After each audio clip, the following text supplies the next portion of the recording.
പ്രിയ സഹോദരരെ, കർത്താവായ യേശു ക്രിസ്തുവിൻ്റെ രണ്ടാം വരുന്ന ചാനലിലേക്ക് നിങ്ങൾക്കെല്ലാവർക്കും സ്വാഗതം.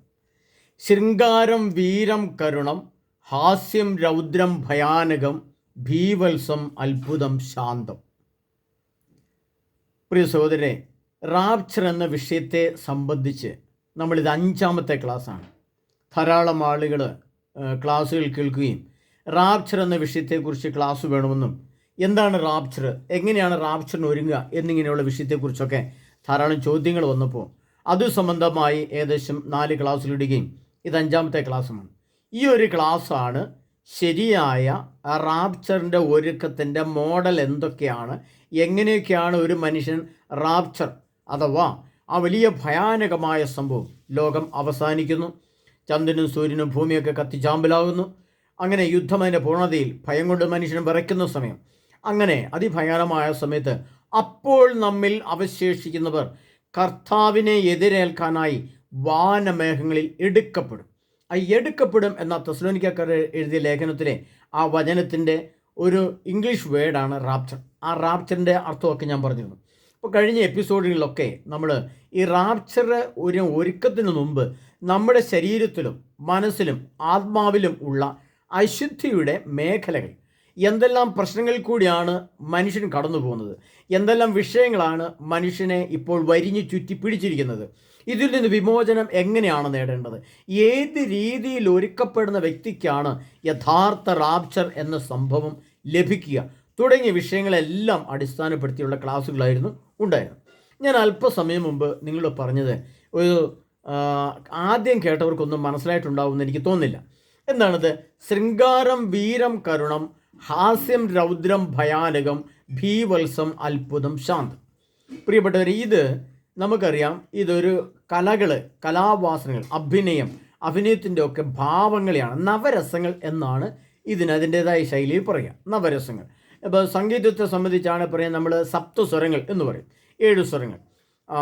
രത്നങ്ങളെ സംബന്ധിച്ചാണ് നമ്മൾ പറയും നവരത്നങ്ങൾ എന്ന് നമ്മൾ പറയും. എന്നതുപോലെ വികാരങ്ങൾ അഥവാ ഇമോഷനുകൾ, അത് ഭാവനകൾ അല്ലെ ഭാവങ്ങൾ, മനുഷ്യൻ്റെ ആത്മാവിൻ്റെ ഭാവങ്ങളെ അഥവാ സ്വഭാവങ്ങളെ അതിൻ്റെ കലാപരമായ രീതിയിൽ സംസാരിക്കുമ്പോൾ പറയുന്ന ഭാഗമാണ് ഈ നവരസങ്ങൾ എന്ന് പറയുന്നത്. അപ്പോൾ അതിനകത്ത് നമുക്കറിയാം ശൃംഗാരം എന്നൊരു വാക്കുണ്ട്. ആദ്യം ശൃംഗാരം വീരം കരുണം എന്ന് പറഞ്ഞിട്ടാണ് തുടങ്ങുക. അപ്പോൾ ശൃംഗാരം എന്ന് പറഞ്ഞാൽ എന്താണെന്ന് സ്വാഭാവികമായിട്ടും നമുക്കറിയാം. ഒരു പുരുഷനൊരു സ്ത്രീയോട് ശൃംഗരിക്കുക, അല്ലെങ്കിൽ സ്ത്രീ ഒരു പുരുഷനോട് ശൃംഗരിക്കുക, അല്ലെങ്കിൽ ഒരു രാജ്യം മറ്റൊരു രാജ്യത്തോട് ശൃംഗരിക്കുക, അല്ലെങ്കിൽ ചില കലാ രീതിയിൽ നമ്മുടെ ശരീരത്തിലെ ഭാവനകൾ സമൂഹത്തെ ശൃംഗരിച്ച് കാണിക്കുക എന്നൊക്കെ പറഞ്ഞ് നമുക്കറിയാം. ശൃംഗാരം ഒരു പ്രേമത്തെ സംബന്ധിക്കുന്ന, ഒരു ലൈംഗിക ഒരു അവസ്ഥയെ സംബന്ധിക്കുന്ന അതിൻ്റെ ഒരു ഭാവപ്രകടനമാണ് ശൃംഗാരം. എന്നാൽ നമ്മൾ ഇതിനെ മനസ്സിലാക്കുമ്പോൾ വളരെ നിഗൂഢമായ ഒരു രഹസ്യം ദൈവമായ കർത്താവ് ഇതിൽ എഴുതി വച്ചിട്ടുണ്ട്. ആ നിഗൂഢമായ രഹസ്യത്തെ നമ്മൾ മനസ്സിലാക്കുമ്പോൾ പ്രിയപ്പെട്ടവരെ, നമ്മളത് മനസ്സിലാക്കേണ്ടത് എങ്ങോട്ടാണ്, എങ്ങനെയാണ് എന്ന് നമ്മൾ ചിന്തിക്കുമ്പോൾ നമുക്കറിയാവുന്നൊരു സത്യം, അത്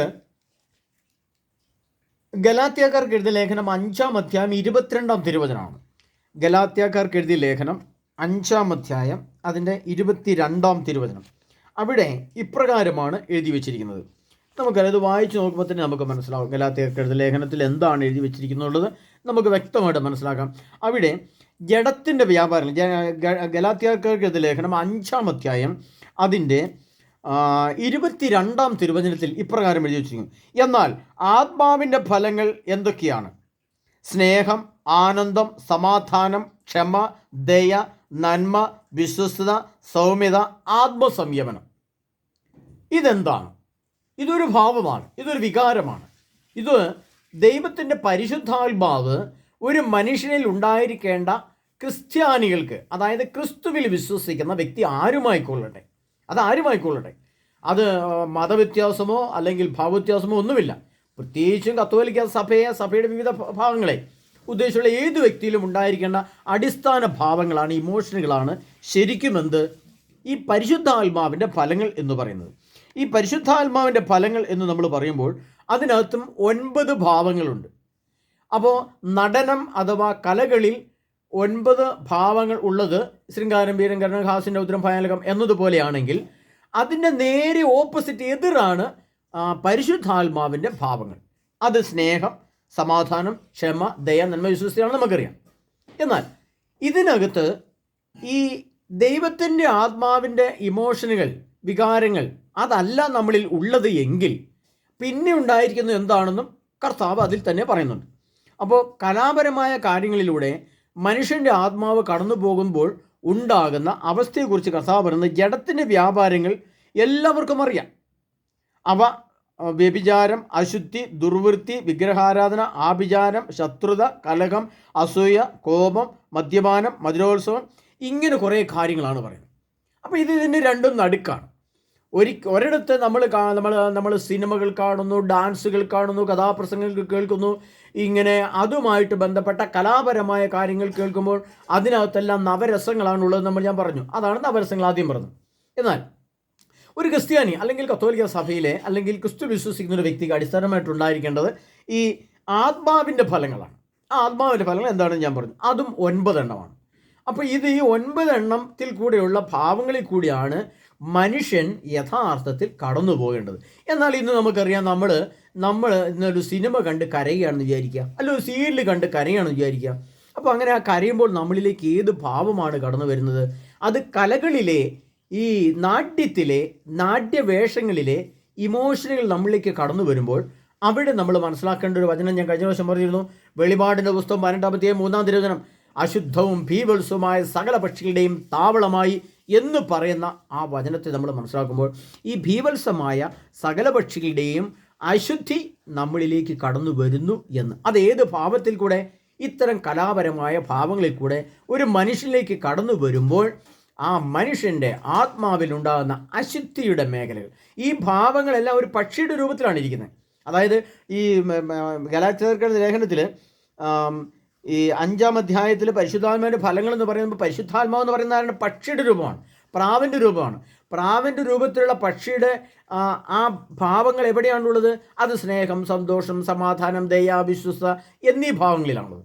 എന്നാൽ കലാപരമായ സീരിയൽ കണ്ട്, സിനിമ കണ്ട്, അല്ലെ അശുദ്ധ സിനിമകളുണ്ട്, മ്ലേച്ഛമായ സിനിമകളൊക്കെ കണ്ട് ലൈംഗിക ഉത്തേജനം തരുന്ന സംഭാഷണങ്ങൾ കേൾക്കുകയോ പടങ്ങൾ കാണുകയൊക്കെ ചെയ്യുമ്പോൾ എന്താണ് വരുന്നത്? അത് കലയിൽ നിന്ന് കയറി വരുന്നതാണ്. ഈ കലാവാസനകളെല്ലാം ആരുടേതാണ്?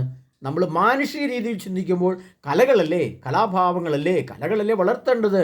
എത്രയോ നടന്മാരിൽ അഭിനയിക്കുന്നു, അത് ഭാവാഭിനയം എടുത്ത് കാണിക്കുന്നുണ്ട്, ഏറ്റവും നല്ല അഭിനയം എന്നൊക്കെ പറഞ്ഞു നമ്മൾ പറയുമ്പോൾ ഈ കലകളെല്ലാം അടിസ്ഥാനപരമായി നമ്മൾ നോക്കുമ്പോൾ അതെല്ലാം സാത്താന്യമാണ്, പൈശാചികമാണ്. ഇതൊന്നും ദൈവ ആത്മീയ വിശുദ്ധിയുള്ളവർക്ക് ചേർന്നതല്ല. ഇതാണ് നമ്മൾ അതിനെ തിരിച്ചറിയേണ്ടത്. അതുകൊണ്ടാണ് ഈ പരിശുദ്ധാത്മാവിൻ്റെ ഫലങ്ങൾ കൊണ്ട് നമ്മൾ നിറയണമെന്ന് ഗലാത്യർക്ക് എഴുതുന്ന ലേഖനത്തിൽ പറഞ്ഞു. അപ്പോൾ നമ്മൾ ചിന്തിക്കണം, ഈ ആധുനിക കാലഘട്ടത്തിൽ മനുഷ്യൻ ഏതെല്ലാം ഇമോഷനിൽ കൂടിയാണ് കടന്നു പോകുന്നത്? ഈ 9 വികാരങ്ങളിൽ കൂടെ മനുഷ്യൻ്റെ ആത്മാവ് കടന്നു പോകുന്നുണ്ട്. വലിയ വയലൻ്റായ ഒരാളെ കൊല്ലുന്ന ഭാവം കാണിച്ചാൽ നമ്മൾ അവിടെ നമ്മുടെ ടെൻഷനൊക്കെ വർദ്ധിക്കുകയും നമ്മുടെ ചങ്കിടിപ്പൊക്കെ കൂടുകയും നമ്മൾ ഭയക്കുകയൊക്കെ ചെയ്യുന്നു. നമ്മൾ സിനിമ കാണുമ്പോൾ ആണെങ്കിൽ പോലും നമ്മളിലേക്ക് ആ വികാരം കടന്നു വരുന്നുണ്ട്. അതൊരു മോശമായ സിനിമ കണ്ട് നമുക്കൊരു ആസക്തി തോന്നുകയാണ്. അപ്പോൾ അതിൽ നിന്നൊരു ലൈംഗിക ആസക്തി കടന്നു വന്നാൽ എന്താണ്? മോശമായ ഒരു ഇമോഷണൽ ഒരു സാത്താൻ നമ്മളിലേക്ക് കടന്നു വരികയാണ്. അപ്പോൾ പക്ഷികളുടെ രൂപത്തിൽ കടന്നു വരുന്ന ഈ ഭാവങ്ങൾ മനുഷ്യൻ്റെ ആത്മാവിനെ നശിപ്പിക്കുമെന്നുള്ളതിൻ്റെ തെളിവ് ഞാൻ പറയാം. പ്രിയപ്പെട്ടവനെ, ഒരു സിനിമയിൽ അല്ലെങ്കിൽ ഒരു സീരിയൽ അല്ലെങ്കിൽ ഒരു കലാപരമായ ഒരു പരിപാടി നമ്മൾ അഭിനയിച്ച് കാണിക്കുകയാണ്. അതിനകത്ത് നമ്മൾ കാണുന്നത് ഒരു കുഷ്ഠരോഗിയുടെ ഭാഗമാണ്, അല്ലെങ്കിൽ ഒരു ക്യാൻസർ രോഗിയുടെ ഭാഗമാണ്. ആ ക്യാൻസർ രോഗിയുടെ അടുത്ത് ശുശ്രൂഷിക്കാൻ നിൽക്കുന്നയാൾ ഈ ക്യാൻസർ രോഗി അല്പം കണ്ണു തുറക്കുന്നു, വളരെ ശാന്തമാണ്, ഏത് നിമിഷം മരിച്ചേക്കുന്നുള്ള അവസ്ഥയുണ്ട്, അല്പാൽപമായിട്ട് ഭക്ഷണം കഴിക്കുന്നുള്ളൂ, അദ്ദേഹത്തിൻ്റെ കൈകളൊന്നും അനക്കാൻ പറ്റുന്നില്ല, തളർന്ന് കിടക്കുകയാണ്, ശരീരം അഴുകാൻ തുടങ്ങി, ശരീരത്തിൻ്റെ ഇടതുഭാഗത്തുനിന്ന് ശരീരം പൊട്ടാൻ തുടങ്ങി, അങ്ങനെ മരണവുമായിട്ട് ബന്ധപ്പെട്ട് കിടക്കുന്ന ആ സമയത്ത് ആ മനുഷ്യനെ ശുശ്രൂഷിക്കുന്ന അവസ്ഥ ഒരു മനുഷ്യൻ കാണുകയാണെങ്കിൽ നമുക്ക് അറിയാം, നമ്മളൊരു ഹോസ്പിറ്റലിൽ പോയിട്ടാണ് ഈ രംഗം കാണുന്നെങ്കിൽ ഒരിക്കലും നമുക്ക് ഒരു കരച്ചിലോ ഒരു ഇമോഷനോ നമ്മുടെ ഹൃദയത്തിൽ തോന്നുകയില്ല. നമ്മുടെ ആത്മാർത്ഥമല്ല. ഒരു ആശുപത്രി പോയിട്ട് ഒരു മരിക്കാറായി കിടക്കുന്ന ഒരു ക്യാൻസർ രോഗി, ഒരു കുഷ്ഠരോഗി, അദ്ദേഹത്തിൻ്റെ ശരീരത്തിൽ ഏതെല്ലാം ഭാഗത്ത് എന്തെല്ലാം പ്രശ്നങ്ങളായിട്ട് വേദനയോടെ കിടക്കുന്നതാണെങ്കിൽ നമുക്ക് വലിയ കരച്ചിലോ വലിയ വിഷമമൊന്നും തോന്നില്ല. നമ്മുടെ ഒരു വിഷമമൊക്കെ അഭിനയിച്ച് കാണിച്ചെങ്കിൽ പോരും. എന്നാൽ ഒരു സീരിയലാണെന്ന് വിചാരിക്കുക, ഒരു സീരിയൽ അല്ലെങ്കിൽ ഒരു സിനിമ, അങ്ങനെ ഒരു ഭാവത്തിലാണ്. അപ്പോൾ അതിൻ്റെ ഓരോ ഭാവങ്ങളെയും ഒപ്പിയെടുത്ത് ഇങ്ങനെ കണ്ട് മനുഷ്യൻ്റെ മുഖത്തെ ദൈന്യതയും ആ ഭാവാഭിനയം എല്ലാം കൂടെ കണ്ടു കഴിയുമ്പോൾ അപ്പോൾ അടുത്ത് നിൽക്കുന്ന രോഗിയുടെ സംഭാഷണവും ഇപ്പുറത്ത് ശുശ്രൂഷയിൽ നിൽക്കുന്ന ആളുടെ സംഭാഷണങ്ങളെ കണ്ട് ഞാനിപ്പം മരിക്കും, എനിക്ക് വേണ്ടുന്ന പ്രാർത്ഥിക്കണമൊക്കെ പറയുന്ന ആ ഭാവങ്ങൾ നമ്മൾ കാണുമ്പോൾ നമ്മളറിയാണ്ട് നമ്മുടെ കണ്ണിൽ നിന്ന് കണ്ണുനീരിങ്ങനെ വീഴും. നമ്മളെന്താവും?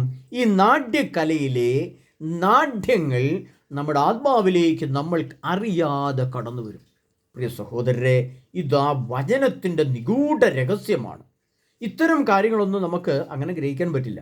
പുള്ളി പറഞ്ഞു കഴിയുമ്പോൾ നിങ്ങൾക്ക് മനസ്സിലാവും. അതുകൊണ്ട് വിശുദ്ധ ഗ്രന്ഥത്തിൻ്റെ അടിസ്ഥാനത്തിൽ ദൈവത്തിൻ്റെ ആത്മാവ് സംസാരിക്കുന്ന വചനങ്ങളുടെ നിഗൂഢ രഹസ്യങ്ങളെ വെളിപ്പെട്ടുകൊണ്ട് ആ വചനങ്ങളുടെ അതിൽ അന്തർലീനമായിരിക്കുന്ന നിഗൂഢ രഹസ്യങ്ങളെ നമ്മൾ മനസ്സിലാക്കിക്കൊണ്ട് എൻ്റെ ആത്മാവിനെ ഒന്ന് ക്രമീകരിക്കാൻ തുടങ്ങുമ്പോൾ നമുക്ക് മനസ്സിലാക്കേണ്ട കാര്യങ്ങളാണ് പ്രിയപ്പെട്ടവരെ.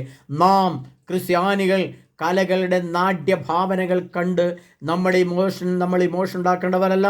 കർത്താവായ യേശു ക്രിസ്തുവിൻ്റെ പരിശുദ്ധാത്മാവ് ഗലാത്യക്കാർക്ക് എഴുതിയ ലേഖനം അതിൻ്റെ 5-ാം അധ്യായത്തിൽ പരിശുദ്ധാത്മാവിൻ്റെ ഫലങ്ങളെന്ന് പറഞ്ഞുകൊണ്ട് നമുക്ക് വേണ്ടി എഴുതപ്പെട്ട് വെച്ചിരിക്കുന്ന ആ 9 ഇമോഷനുകൾ.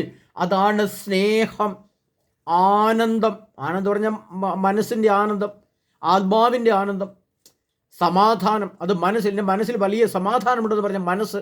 അതെവിടുന്ന് തുടങ്ങുന്നത്? സ്നേഹത്തിൽ നിന്ന്. സ്നേഹം എന്താണ്? കാപട്യമാണോ? ഇവിടെ ശൃംഗാരം എന്ന് പറയുമ്പോൾ അത് നാട്യമാണ്. ആ നാട്യത്തിൽ ഒരു സ്ത്രീ ഒരു പുരുഷനെ ഒരു സ്ത്രീയെ പ്രേമിക്കുന്ന ചില ചേഷ്ടകൾ കാണിക്കുമ്പോൾ അതെന്താണ്? ശൃംഗാരമായിട്ട് മാറുന്നു. അത് സാധാന്യമാണ്. അത് കലാപരമായിട്ട് നമ്മൾ ചെയ്യുമ്പോൾ കലയാണെന്ന് പറയും. പക്ഷേ അതിൽ ആത്മീയമായിട്ട് ചിന്തിക്കുമ്പോൾ അത് നമുക്കുള്ളല്ല. എന്നാൽ സ്നേഹം എന്ന് പറയുന്ന യഥാർത്ഥം എന്താണ്? സ്നേഹം, യഥാർത്ഥ സ്നേഹം. ഞാൻ സ്നേഹമോ ദൈവം സ്നേഹമാകുന്നു എന്ന് പറയുമ്പോൾ അത് യേശുവാണ് യഥാർത്ഥ സ്നേഹത്തിൻ്റെ പരിപുഷ്ടി. എങ്ങനെയാണത് യേശു ക്രിസ്തു നമുക്ക് വേണ്ടി സ്നേഹത്തെ കാണിച്ചു തന്നത്? സ്വന്തം ജീവനെ, സ്വന്തം ശരീരത്തെ എവിടെയാണ്? കുരിശിൽ തറയ്ക്കാൻ വേണ്ടി വിട്ടുകൊടുത്തു എന്നുള്ളതാണ്. കുരിശിൽ തറയ്ക്കുവാൻ വേണ്ടി കർത്താവ് തൻ്റെ സ്നേഹത്തെ, ശരീരത്തെ നിങ്ങൾക്ക് വേണ്ടി, എനിക്ക് വേണ്ടി വിട്ടുകൊടുത്ത ആ അവസ്ഥയാണ് സ്നേഹത്തിൻ്റെ ഏറ്റവും പരിപുഷ്ടമായ, ഏറ്റവും മൂർത്തിമത് ഭാവമായ ആ സ്നേഹം. കർത്താവ് ഇതുപോലെ ഏതെങ്കിലും ഒരു ദൈവം പ്രിയപ്പെട്ടവരെ സ്വന്തം മക്കൾക്ക് വേണ്ടി, ഈ ലോകത്തിനു വേണ്ടി സ്നേഹത്തെ കൊടുത്ത് ഒരു ദൈവത്തെ ഈ ഭൂമിയിൽ എവിടെയെങ്കിലും ക്രിസ്തു അല്ലാതെ, യേശു അല്ലാതെ കാണിച്ചു തരാൻ നമുക്കുണ്ടോ എന്ന് നമ്മളത് പരിശോധിക്കണം. അത് വെറുതെ നിങ്ങൾ മനസ്സിൽ പരിശോധിച്ചാൽ മതി. ഏതെല്ലാം മതങ്ങളുണ്ട്? ജൈന മതമുണ്ട്, ബുദ്ധമതമുണ്ട്, യഹൂദ മതമുണ്ട്, സിഖ് മതമുണ്ട്, അങ്ങനെ ഒത്തിരി മതങ്ങൾ, ഹൈന്ദവ മതമുണ്ട്, ഇസ്ലാം മതമുണ്ട്, ക്രിസ്തു മതമുണ്ട്, ധാരാളം മതങ്ങളുണ്ട്. എല്ലാ മതങ്ങളിലെയും ദൈവം അവർ പറഞ്ഞ് ഞങ്ങളുടെ ദൈവമാണ് ഏറ്റവും നല്ല ദൈവം. പക്ഷേ നമ്മൾ മനസ്സിലാക്കേണ്ട സത്യം ഏതാണ്? ഈ യേശു ക്രിസ്തു സ്വന്തം ശരീരത്തെ പീഡകൾക്ക് വിട്ടുകൊടുത്തുകൊണ്ട് തൻ്റെ ജനത്തിനു വേണ്ടി സ്നേഹത്തെ തെളിയിച്ചു കൊടുത്ത ഒരു നൈർമല്യമുള്ള സ്നേഹം. ആ സ്നേഹമാണ് കർത്താവനാണ്. അപ്പോൾ അതിൻ്റെ എതിർഭാഗം എന്താണ്? സ്നേഹമില്ലെങ്കിൽ ഈ ശൃംഗാരം കണ്ടു കഴിഞ്ഞാൽ നമ്മളിൽ കർത്താവ് എനിക്ക് ഗലാത്യലേഖനത്തിൽ തന്നെ വ്യഭിചാരം എന്നാണ് എഴുതിയിരിക്കുന്നത്. അവ വ്യഭിചാരം, ജഡത്തിൻ്റെ വ്യാപാരങ്ങൾ, അവ വ്യഭിചാരം. തുടക്കം തന്നെ വ്യഭിചാരം എന്നാണ്. അപ്പോൾ സ്നേഹമില്ലാത്തടത്ത് എന്താണുള്ളത്? വ്യഭിചാരത്തിലേക്ക് പോകാനുള്ള ആസക്തി മനുഷ്യന് ഇന്നത്തെ എല്ലാ ലോക സംവിധാനങ്ങളിൽ കൂടിയും ലഭിക്കുന്നു. പ്രിയപ്പെട്ടവരെ, നമ്മുടെ ബെഡ്റൂമുകളിൽ, നമ്മുടെ ഭാര്യാഭർത്താക്കന്മാർ തമ്മിലുള്ള ബെഡ്റൂമുകളിൽ നമ്മൾ മനസ്സിലാക്കാം, അവിടെ സ്നേഹം എന്ന വികാരമാണ് വേണ്ടത്. നമുക്ക് യേശുവിൻ്റെ നൈർമല്യമുള്ള സ്നേഹമുള്ള വിശുദ്ധിയുള്ള സ്നേഹമാണ് വേണ്ടത്. എന്നാൽ ഇന്ന് ആധുനിക ലോകത്തിലെ ക്രിസ്ത്യാനികളുടെ ഭാര്യാഭർത്താക്കന്മാരുടെ ബെഡ്റൂമുകളിൽ ഏത് സ്നേഹമാണ് ഉള്ളത്? അത് നമ്മൾ പരിശോധിച്ചാൽ, ഞാൻ എൻ്റെ ആഴങ്ങളിലേക്ക് പോകുന്നില്ല. മൊബൈൽ ഫോണിൽ കൂടെയോ അല്ലെങ്കിൽ കമ്പ്യൂട്ടറിൽ കൂടെയോ ഒക്കെ നമ്മൾ ഏത് ഇമോഷനാണ് ഈ ക്ലാസ്സിൻ്റെ അടിസ്ഥാനത്തിൽ നിങ്ങളത് വിവേചിക്കണം കേട്ടോ. ശൃംഗാരമാണോ, സ്നേഹമാണോ, വ്യഭിചാരമാണോ? ശൃംഗാരം വീരം കരണം, ഹാസ്യം രൗദ്രം ഭയാനകം ഭീമസ്വൽപതിഷനാകും, അത്ഭുതം ശാന്തം. സ്നേഹം ആനന്ദം സമാധാനം ദയ ക്ഷമ നന്മ വിശ്വസ സൗമ്യത. അതിൻ്റെ എതിർഫലങ്ങൾ വ്യഭിചാരം അശുദ്ധി ദുർവൃത്തി വിഗ്രഹാരാധന വ്യഭിചാരം ശത്രുത കലഹം അസൂയ കോപം മാത്സര്യം ഭിന്നത വിഭാഗചിന്ത വിദ്വേഷം മദ്യപാനം മധുരോത്സവം. മധുരോത്സവം എന്ന് പറഞ്ഞാൽ എന്താണെന്ന് അറിയാമല്ലോ? മതിലക്ഷണങ്ങൾ, ലൈംഗിക ആസക്തികളെ കാണിക്കുന്ന സിനിമകളോ സീരിയലുകളോ സംഭാഷണങ്ങളോ ചിത്രങ്ങളോ സ്ത്രീകളെയോ കാണുന്നതിന് മധുരോത്സവം. എന്നിട്ട് അത് വെച്ച് ഡാൻസ് കളിക്കുന്നതിന് മധുരോത്സവം. അപ്പോൾ ദൈവമായ കർത്താവ് പറയാണ്, നിങ്ങളുടെ ബെഡ്റൂമുകളിൽ നിങ്ങൾക്ക് ഒരു കുഞ്ഞിന് ജന്മം കൊടുക്കുന്ന വിശുദ്ധിയുടെ തലങ്ങളിൽ വിവാഹ ജീവിതത്തിൽ ഏർപ്പെട്ട ദമ്പതികൾ കർത്താവായ യേശു ക്രിസ്തുവിൻ്റെ വിശുദ്ധ സ്നേഹത്തിൻ്റെ അടിസ്ഥാനത്തിൽ തൻ്റെ കുഞ്ഞിന് ജന്മം കൊടുക്കുന്ന പ്രക്രിയ ചെയ്യുമ്പോൾ അവിടെ ചെയ്യേണ്ട എന്താണ്? മൊബൈൽ ഫോണുകളോ കമ്പ്യൂട്ടറുകളോ ഓഫാക്കിക്കൊണ്ട് ശൃംഗാരത്തിൻ്റെ മേഖലകൾ കണ്ടുകൊണ്ടാണോ കുഞ്ഞുങ്ങൾക്ക് ജന്മം കൊടുക്കുന്നത് പരിശോധിക്കുവാൻ പ്രിയ സഹോദരങ്ങളെ നമ്മൾ തയ്യാറാകാത്തതിൻ്റെ 25 വർഷം മുമ്പ് സംഭവിച്ചതിൻ്റെ കെടുതികളാണ് ഇന്ന് സഭയും ലോകവും അനുഭവിക്കുന്നത്. മനസ്സിലാവുന്നുണ്ടോ പ്രിയ സഹോദരങ്ങളെ? ഇന്ന് ഏത് രീതിയിലുള്ള വസ്ത്രം ധരിക്കുന്നതിനോ ഏത് രീതിയിലുള്ള കോപ്രാഞ്ചം കാണിക്കുന്നതിനോ നമുക്ക് ക്രിസ്ത്യാനികൾക്ക് മടിയില്ല, വൈദികർക്ക് മടിയില്ല, സഭാ നേതൃത്വത്തിന് മടിയില്ല. അത്രമാത്രം അതമ്പതിച്ചിട്ടുണ്ട്. അപ്പോൾ നമ്മൾ മനസ്സിലാക്കേണ്ട സമയം. അപ്പം നമുക്കത് കൂടുതൽ മനസ്സിലാക്കാൻ വേണ്ടി നമുക്കിനി നമ്മൾ കടന്നു പോകേണ്ട വചനം പ്രിയപ്പെട്ടവരെ എന്നാണ്. അത് അങ്ങനെയാണെങ്കിൽ ഇങ്ങനെയൊക്കെയാണ്. ഇപ്പം നമ്മൾ 18 നമ്മൾ വെളിപാട് 18:3 അശുദ്ധവും ബീഭത്സമായ സകല പക്ഷികളുടെയും താവളമായി നമ്മൾ കണ്ടു. നമ്മൾ കണ്ടു. അതിനുശേഷം നമ്മൾ കണ്ടത് എന്താണ്? ഈ വികാരങ്ങൾ, ഈ ഇമോഷനുകൾ, അത് ശരിയല്ല എന്ന് നമ്മൾ കണ്ടു. പിന്നെ പരിശുദ്ധാത്മാവിന്റെ ഫലങ്ങൾ കൊണ്ടുവരണമെന്ന് പറഞ്ഞു. അപ്പം നമ്മൾ എങ്ങനെയുള്ള ഒരു മനുഷ്യനാണ് യഥാർത്ഥത്തിൽ? നമുക്കിപ്പോൾ റാപ്ചർ വേണമല്ലോ. നമ്മൾ ഈ ക്ലാസ് റാപ്ചറിലേക്കാണ് പോകുക, അല്ലാണ്ട് ഈ ക്ലാസ് വ്യതിചലിച്ച് പോയിട്ടൊന്നുമില്ല പ്രിയ സഹോദരങ്ങളെ. നിങ്ങൾ ശ്രദ്ധിക്കണം, റാപ്ചറിൻ്റെ നിഗൂഢ തലങ്ങളിലേക്ക് നമ്മൾ ഇറങ്ങിച്ചില്ലാണ്. എന്നിട്ട് വേണം നമുക്ക് റാപ്ചറിനെ സ്വന്തമാക്കാൻ. ആ റാപ്ചർ സ്വന്തമാക്കിയില്ലെങ്കിലുള്ള ഭയാനകത ഞാൻ മുൻ ക്ലാസ്സിൽ പറഞ്ഞിട്ടുണ്ട്. പിന്നീട് ഭൂമിയിൽ സംഭവിക്കുന്നതും അല്ലെങ്കിൽ ലോകത്ത് സംഭവിക്കുന്ന കാര്യങ്ങൾ വ്യക്തമായിട്ട് പറഞ്ഞിട്ടുണ്ട്. അപ്പോൾ റാപ്ചർ നമുക്ക് നേടിയേ പറ്റൂ, കിട്ടിയേ പറ്റൂ. അതിൻ്റെ റാപ്ചറിന് മുമ്പാണെങ്കിൽ നമുക്ക് നിദ്ര കിട്ടണം. നിദ്രയ്ക്കുള്ള ഒരുക്കവും അതിൻ്റെ പൂർണ്ണതയാണ് റാപ്ചറിൻ്റെ അവസാനം, റാപ്ചർ എന്ന് പറയും. അപ്പോൾ അത് നമുക്ക് മനസ്സിലാക്കണമെങ്കിൽ നമുക്കിങ്ങനെ മനസ്സിലാക്കാം.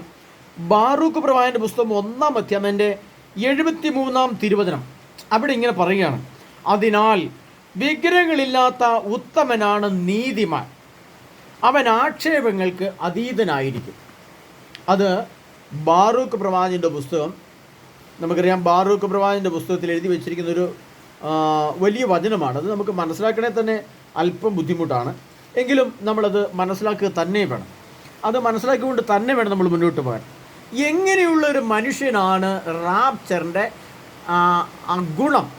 എങ്ങനെയുള്ളൊരു മനുഷ്യനാണ് റാപ്ചറിൻ്റെ ക്വാളിറ്റി, അതിൻ്റെ ഗുണനിലവാരം എങ്ങനെയാണ് ഉള്ളതെന്ന് അത് ബാറൂക്ക് പ്രവാചകന്റെ പുസ്തകത്തിൽ ദൈവമായ കർത്താവ് പിതാവായ ദൈവം എഴുതി വെച്ചിരിക്കുകയാണ്. അത് ഇപ്രകാരമാണ് എഴുതി വെച്ചിരിക്കുന്നത്. ബാറൂക്ക് പ്രവാചകന്റെ പുസ്തകം 1-ാം അധ്യായം, ഒരധ്യായമുള്ളൂ. അതിൻ്റെ അവസാന ഘട്ടത്തിൽ ഇങ്ങനെ എഴുതി വെച്ചിരിക്കുകയാണ്. 73-ാം തിരുവചനം, ബാറൂക്ക് 1:71. അതിനാൽ വിഗ്രഹങ്ങളില്ലാത്ത നീതിമാനാണ് ഉത്തമൻ, അവൻ ആക്ഷേപങ്ങൾക്ക് അതീതനായിരിക്കും. അപ്പോൾ നമ്മൾ എന്താണ് വിഗ്രഹം എന്ന് കണ്ടായിരുന്നു. വിഗ്രഹം എന്താണെന്ന് പറഞ്ഞത് റോമർ 1:23. അനശ്വരനായ ദൈവത്തിൻ്റെ മഹത്വം നശ്വരമായ പക്ഷികളുടെയോ മനുഷ്യരുടെയോ മൃഗങ്ങളുടെയോ ജന്തുക്കളുടെയോ സാദൃശ്യമുള്ള വിഗ്രഹങ്ങൾ ഞാൻ പറഞ്ഞിരുന്നു. വിഗ്രഹങ്ങൾ അതാണ് യേശു ക്രിസ്തു പറഞ്ഞ ദേവാലയത്തിൽ നിന്ന് 4 സാധനങ്ങളെ ഒഴിവാക്കുന്നുണ്ട്. അത് നമ്മൾ ഓർത്തിരിക്കണം. ഇത് ഈ 4 വിഗ്രഹങ്ങളാണ്. അവൻ ദേവാലയത്തിൽ പ്രവേശിച്ച് കാള, ആട്, പ്രാവ്, നാണയം, ആ 4 വിഗ്രഹമാണ്. അതിൻ്റെ വിശദമായ വിവരങ്ങളുടെ ക്ലാസ് വേണമെങ്കിൽ പിന്നീട് തരാം. നിങ്ങൾ ചോദിച്ചാൽ മതി, വേണമെന്ന് പറഞ്ഞാൽ ഞാൻ തരാം. പ്രിയപ്പെട്ടവരെ, നമ്മൾ അതിൻ്റെ പരിശുദ്ധം എഴുതിയ ഭാഗമാണ് ഈ റോമർ 1:21. അപ്പോൾ വിഗ്രഹങ്ങളില്ലാത്ത ഉത്തമം എന്ന് പറയുമ്പോൾ ഏതെല്ലാം വിഗ്രഹങ്ങളാണ്? വിഗ്രഹങ്ങളൊന്നും അതെങ്ങനെയാണ് ഇല്ലാതെ ഉത്തമത്വം എന്ന് പറഞ്ഞാൽ ഏറ്റവും അനുയോജ്യമായത്, ഏറ്റവും ക്വാളിറ്റി ഉള്ളത്, ഏറ്റവും ഗുണമുള്ളത്, ഏറ്റവും വിശുദ്ധിയുള്ളത്, ഏറ്റവും പരിശുദ്ധമായത്, ഏറ്റവും ശ്രേഷ്ഠമായത്, ഏറ്റവും ദൈവത്തിന് അനുയോജ്യമായത് എന്നാണ് ആ വാക്കിൻ്റെ അർത്ഥം. അപ്പോൾ നമ്മൾ മനസ്സിലാക്കണം, ഏറ്റവും അനുയോജ്യമായ ഉത്തമനായ റാപ്ചറിന് ഒരുക്കപ്പെട്ട സ്ത്രീയോ പുരുഷനോ ആരുമായിക്കോട്ടെ, ആണോ പെണ്ണോ, അതാരുമായിക്കോട്ടെ, അത് ആണോ പെണ്ണോ എന്ന് പറയുമ്പോൾ അതിനകത്ത് മെത്രാനോ അച്ഛനോ കപ്പിയാരോ ദമ്പതികളോ ക്രിസ്ത്യാനികളോ എല്ലാം ആയി. അടുത്ത ആണും പെണ്ണെന്ന് പറയുമ്പോൾ എല്ലാം ഉൾപ്പെട്ട് മനസ്സിലാക്കണം. അപ്പോൾ വിഗ്രഹങ്ങളില്ലാത്ത ഉത്തമൻ അവനാണ് നീതിമാൻ, അവൻ ആക്ഷേപങ്ങൾക്ക് അതീതനായിരിക്കും എന്ന് പറഞ്ഞാൽ ആക്ഷേപങ്ങൾക്ക് അതീതനായിരിക്കുക എന്ന് പറഞ്ഞാൽ എന്താണ് അർത്ഥം? പ്രിയപ്പെട്ടവരെ, ആക്ഷേപങ്ങൾക്ക് അതീതനായിരിക്കുക എന്ന് പറഞ്ഞാൽ വിമർശനങ്ങൾക്ക് അതീതനായിരിക്കുക എന്നുള്ളതിനർത്ഥം. അതിൻ്റെ യഥാർത്ഥ അർത്ഥം കർത്താവിൻ്റെ മുമ്പിൽ നിൽക്കുമ്പോൾ സാത്താന് ചൂണ്ടിക്കാണിക്കാൻ അവകാശമില്ല, അതാണ് അർത്ഥം. നമ്മൾ ഉയർപ്പിക്കപ്പെട്ട് തൊട്ടിപ്പുറത്ത് സാത്താൻ നിൽക്കും. നമുക്കറിയാം ജോബിൻ്റെ പുസ്തകത്തിൽ പറയുമ്പോൾ സാത്താന് പരീക്ഷ വിട്ടുകൊടുന്നറിയാം. അപ്പോൾ സാത്താനും ദൈവവും തമ്മിലൊരു സംഭാഷണമുണ്ട്. അപ്പോൾ നമ്മൾ അനുയോജ്യമല്ലെങ്കിൽ സാത്താൻ പറയും ഇവൻ അനുയോജ്യനല്ല, റാപ്ചറിന് എടുക്കപ്പെടാൻ അനുയോജ്യനല്ല എന്ന് പറഞ്ഞുകൊണ്ട് സാത്താൻ ചൂണ്ടിക്കാണിക്കും.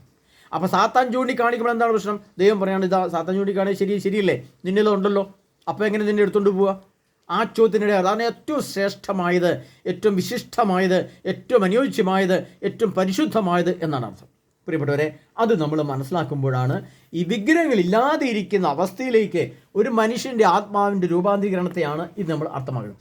ആരാണ് ഉത്തമൻ എന്ന് പറഞ്ഞു. ഇനി അത് തന്നെ നമുക്ക് കുറച്ചുകൂടെ ഒരു രീതിയിൽ പറയുമ്പോൾ കുറച്ചുകൂടി ഇച്ചിരി ആഴത്തിൽ നിന്ന് മനസ്സിലാക്കേണ്ടതായിട്ടുണ്ട്.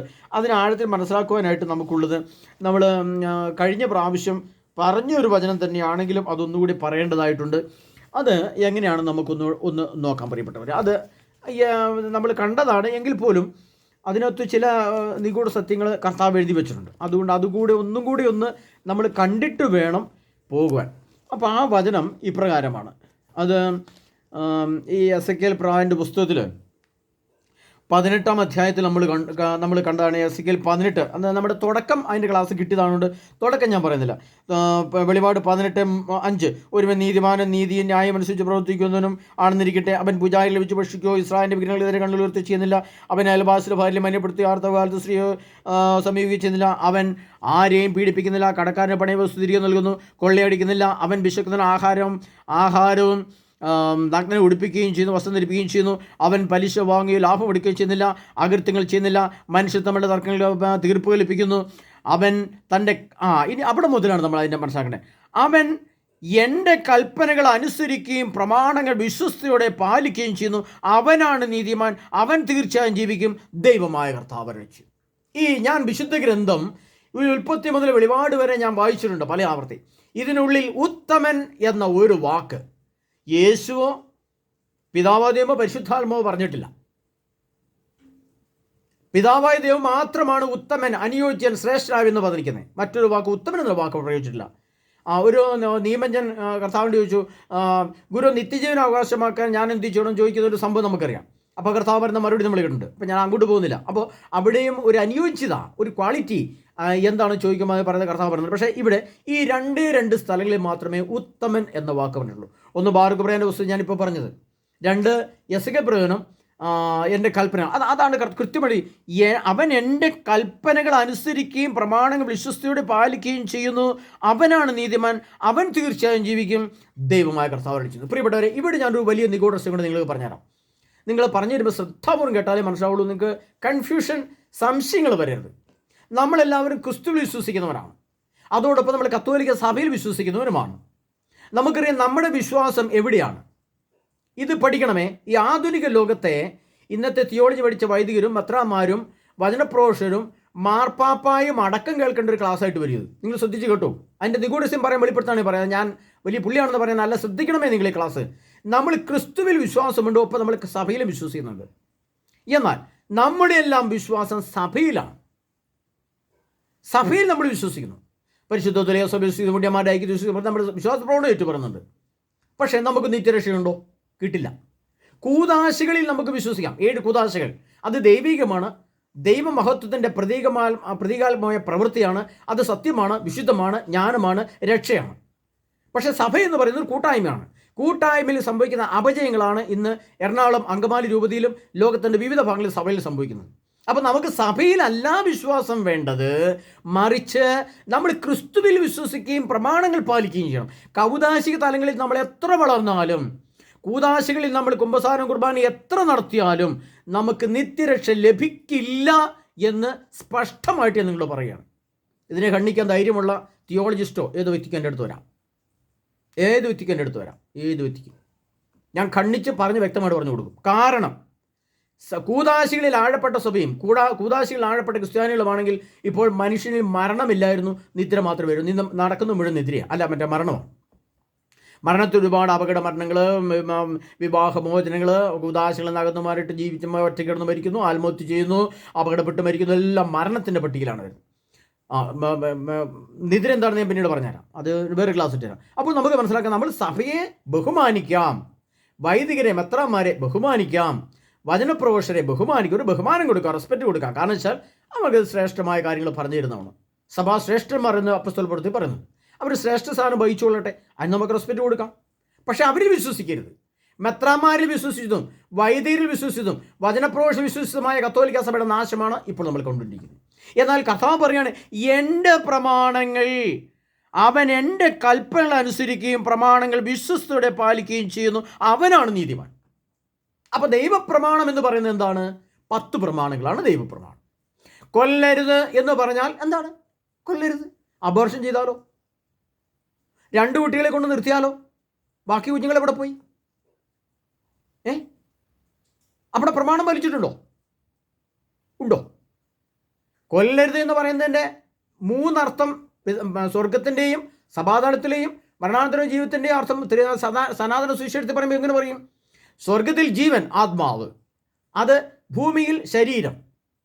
ആ ആത്മാവ് ഭൂമിയിൽ വന്ന് ശരീരം കൊടുത്ത ശരീരത്തെ ഒരാത്മശരീരമായിട്ടൊരു പുതിയ ശരീരമായിട്ട് സ്വർഗത്തിൽ വീണ്ടും എത്തപ്പെടുന്നു. അങ്ങനെ ഒരു ത്രിമാന ദർശനത്തിലൂടെ എത്തിച്ചേരുന്ന സംഭവമാണ്. അപ്പോൾ കൊല്ലരുതെന്ന് പറയുന്നതിൻ്റെ വചനത്തിൻ്റെ അർത്ഥം എന്താണ്? കൊല്ലാതിരുന്നു എന്നുകൊണ്ട് മാത്രമാകുന്നില്ല, അത് നിത്യജീവൻ പ്രാപിക്കുന്നതിലൂടെയും കൂടിയാണ് നമ്മുടെ നിത്യരക്ഷ, അതായത് എടുക്കപ്പെട്ട് സ്വർഗത്തിൻ്റെ അവകാശികളായി തീരുന്നത്, റാപ്ചറിന് ഒരുക്കപ്പെടുന്നത്. അപ്പം ഈ ത്രിതല ദർശനത്തിൽ കൂടെ നമ്മൾ കടന്നുപോയില്ലെങ്കിൽ നമുക്ക് തെറ്റുപറ്റും. അതുകൊണ്ടാണ് നമ്മൾ സഭയിൽ മാത്രം വിശ്വസിക്കേണ്ട കാര്യമില്ല, കൂദാശയിൽ മാത്രം വിശ്വസിക്കേണ്ട കാര്യമില്ല. അങ്ങനെ കർത്താവ് പറയേണ്ട ആവശ്യമില്ലല്ലോ. ഹല്ലേലൂയ, യേശുവേ ആരാധന. നിങ്ങൾ ശ്രദ്ധിച്ച് കേൾക്കണം, എങ്കിലേ തിരിയുള്ളൂ. നമ്മൾ സഭയിൽ വിശ്വസിക്കരുത്, കത്തോലിക്ക സഭയിൽ വിശ്വസിക്കുകയേ വേണ്ട. കൂദാശികളിൽ ആഴപ്പെടണം, കൂദാശികൾ വിശ്വസിക്കണം, കൂദാശികളെ സ്നേഹിക്കണം. കുംഭസാരം, കുർബാനകൾ, ആരാധനകൾ, ധ്യാനങ്ങൾ, വചനപ്രഘോഷണങ്ങൾ, പരിശുദ്ധ കുർബാന, ആഴപ്പെടണം. ഇതിൽ കൗദാശികമാണത്, കൂദാശികളാണ്, ശക്തിയുണ്ട്, ബലമുണ്ട്. അതാണ് കർത്താവിൻ്റെ പക്ഷേ സഭ മെത്രാൻ പറഞ്ഞാൽ നമ്മൾ കേൾക്കും, അച്ഛന്മാർ പറഞ്ഞാൽ കേൾക്കും, മാർപ്പാപ്പ പറഞ്ഞാൽ കേൾക്കും. പ്രമാണം, ദൈവപ്രമാണം, എത്ര അപോഷം വേണമെങ്കിലും ചെയ്യും, അത് പ്രശ്നമല്ല. ഏത് വ്യഭിചാരം വേണമെങ്കിലും ചെയ്യും, ഏത് പടവും കാണും. ദൈവപ്രമാണം പാലിക്കില്ല. നമ്മൾ സഭയിൽ വിശ്വസിക്കും, സഭയിൽ അംഗീകരിച്ച് നിൽക്കും, കൂദാശകളെപ്പോഴും. പക്ഷേ കിട്ടില്ല. പറയും റാപ്ചറിന് ഇത് അനുയോജ്യമല്ല. നിങ്ങൾ ഏത് വ്യക്തിയും വിളിച്ചുകൊണ്ടിട്ട് എന്നോട് സംസാരിച്ചോ, ഞാൻ അവരുടെ കണ്ണിച്ച് വചനം വെച്ച് പറഞ്ഞു തരാം, ഉറപ്പിക്കാൻ പറഞ്ഞു തരാം. പ്രിയപ്പെട്ടവരെ, അതുകൊണ്ടാണ് കർത്താവ് പറയുന്നത് ഉത്തമത്വം, റാപ്ചറിൻ്റെ ഒരുക്കപ്പെടൽ എന്ന് പറയുന്നത് അതിനിഗൂഢമാണ്. പ്രിയപ്പെട്ടവരെ, അതുകൊണ്ടാണ് കർത്താവ് പറഞ്ഞത് അവൻ എൻ്റെ കൽപ്പന അനുസരിക്കുകയും പ്രമാണ വിശ്വസിച്ച് പാലിക്കുകയും ചെയ്തു, അവനാണ് നീതിമാൻ. അവിടെ ഒരു നീതി, പ്രമാണങ്ങൾ പാലിക്കുന്നിടത്തൊരു നീതിയുണ്ട്. അവനാണ് ഉത്തമൻ, അവനാണ് നീതിമാൻ, അവനാണ് എൻ്റെ കൽപ്പനകൾ അനുസരിച്ച് അവൻ റാപ്ചറിന് ഒരുക്കപ്പെട്ടത്. മനസ്സിലാവുന്നുണ്ടോ പ്രിയ സഹോദരങ്ങളെ? ഇതുകൊണ്ടാണ് ഞാൻ പറഞ്ഞത്, എൻ്റെ ക്ലാസ്സുകളിൽ ചില വ്യക്തികൾക്കൊക്കെ ഇടർച്ചയുണ്ടാവും. ചില വ്യക്തികൾ നഖശികാന്തം കണ്ണിക്കും, ഇതൊക്കെ പൊട്ടത്തെറ്റാന്ന് പറയും. പക്ഷേ ഇതിനകത്ത് അന്തർലീനമായിരിക്കുന്ന നിഗൂഢ രഹസ്യങ്ങളുടെ വെളിപ്പെടുത്തലുകളാണ് ഞാൻ നിങ്ങൾക്ക് തരുന്നത്. ഇത്തരം ക്ലാസ്സുകൾ നിങ്ങൾക്ക് കേൾക്കാൻ പറ്റിയിട്ടുണ്ടാവില്ല. കേട്ട ക്ലാസ്സുകൾ എൻ്റെ അവസാനം ചില കാര്യങ്ങൾ പറഞ്ഞുതരാം. അതുപോലെ നിങ്ങൾ ജീവിച്ചാൽ നിങ്ങൾക്ക് റാപ്ചർ ഒരുക്കി ഞാൻ പറഞ്ഞുതരാം. അതുകൊണ്ട് ശ്രദ്ധാപൂർവ്വം കേൾക്കണം പ്രിയപ്പെട്ട സഹോദരങ്ങളെ. നമ്മൾ സഭയെ ബഹുമാനിക്കാം, വൈദികരെ ബഹുമാനിക്കാം, മെത്രാന്മാരെ ബഹുമാനിക്കാം. കൂദാശികളെ നമ്മൾ ആരാധനാ മനോഭാവത്തോടെ കാണണം. ബഹുമാനിക്കല്ല, കൂദാശ പരിശുദ്ധ കുർബാന അതിന് ആരാധനാ മനോഭാവത്തോടെ കാണണം, സ്നേഹ ബഹുമാനത്തോടെ കാണണം. ഒരു കുംഭസാരം ഓടിച്ചെന്ന് കുംസാരിക്കാനുള്ളതല്ല, ദിവസങ്ങളുടെ ഒരുക്കത്തിന് ശേഷം പോയി കുംസാരിക്കണം. പ്രിയപ്പെട്ടവരെ, ഉപവാസവും പ്രാർത്ഥന ചെയ്ത് കരഞ്ഞ് നിലവിളിച്ച് വീട്ടിൽ കിടന്ന് കരഞ്ഞിട്ട് വേണം പിറ്റേ ദിവസം കുംഭസാരിക്കാൻ പോകാൻ. കുംഭസാരം അതിലൂടെ ദുരാത്മാക്കൾ വിട്ടുപോകും. അത് കൂദാശിയാണ്, അത് ദൈവികമാണ്, അത് പരിശുദ്ധമാണ്. ഇതൊക്കെയാണെങ്കിലും നമ്മുടെ സഭയിൽ നടക്കുന്നത് എന്താണ്? അത് ഞാൻ പറയാൻ ആഗ്രഹിക്കുന്നില്ല, നമ്മൾ കണ്ടും കേട്ടിരിക്കുന്നതാണ്. ഭിന്നിപ്പ്.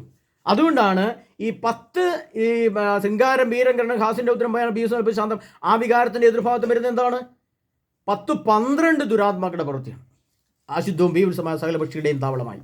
അപ്പോൾ നമുക്ക് മനസ്സിലാക്കേണ്ട കാര്യം ഇതാണ്. അതുകൊണ്ട് നിഗൂഢരഹസ്യം, അതുകൊണ്ട് സഭയെ ബഹുമാനിക്കുക, വൈദ്യരെയും ബഹുമാനിക്കുക. എന്നാൽ കർത്താവിൻ്റെ വചനങ്ങളുടെ ആഴത്തിലേക്ക് പ്രവേശിച്ചു. പ്രമാണങ്ങൾ, 10 പ്രമാണങ്ങൾ, ഇതിനകത്ത് സകല നീതിയും സകല പ്രവാചകന്മാരും അടങ്ങിയിരിക്കുന്നു. നിന്നെപ്പോലെ നിൻ്റെ എല്ലാത്തിനും വലിയ ദൈവത്തെ സ്നേഹിക്കുക, നിന്നെപ്പോലെ നിൻ്റെ അയൽക്കാരനെ സ്നേഹിക്കുക. ഇതിനകത്ത് സകല നീതിയും സകല പ്രമാണവും സകല പ്രവചനവും സകല പ്രവാചക വരവും ദൈവവും മഹത്വവും സ്വർഗവും മരണവും നിത്യജീവനും ഈ പ്രമാണത്തിൽ അടങ്ങിയിരിക്കുന്നു പ്രിയപ്പെട്ടവരെ. എന്നാൽ കൗദാശിക തലത്തിൽ ആഴപ്പെടുകയും അതിൻ്റെ വിശുദ്ധിയുടെ തലങ്ങളിൽ എത്തപ്പെടാത്തവർക്ക് ഇത് ഒരു പ്രയോജനം ചെയ്യില്ല. ഇപ്പോൾ പ്രയോജനം ചെയ്യുന്നുണ്ടോ? എറണാകുളം അങ്കമാലി രൂപ ഇത്രയും കാലം, അല്ലെങ്കിൽ നമ്മുടെ സഭകളിലൊക്കെ ഇത്രയും കാലം ഈ വലിയ കൂതാശകൾ കേട്ട് പോകുന്നു. വല്ല ഗുണം ചെയ്തോ എന്തു ഗുണം കിട്ടി പ്രിയപ്പെട്ടവരെ?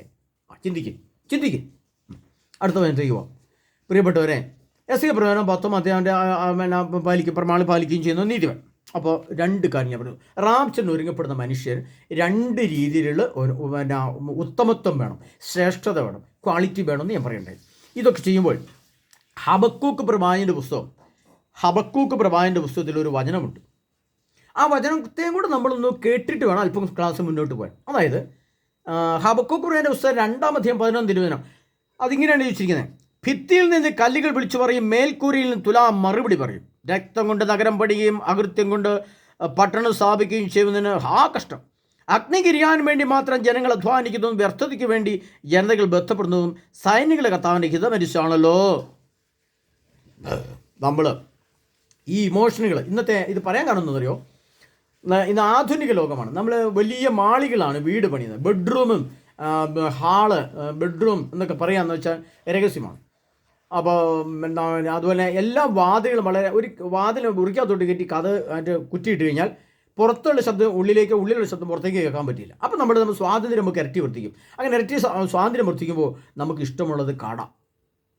നമുക്ക് ഇഷ്ടമുള്ള സംഭവം മൊബൈൽ ഫോണിൽ, കമ്പ്യൂട്ടറിനുള്ള കമ്പ്യൂട്ടർ കാണാം.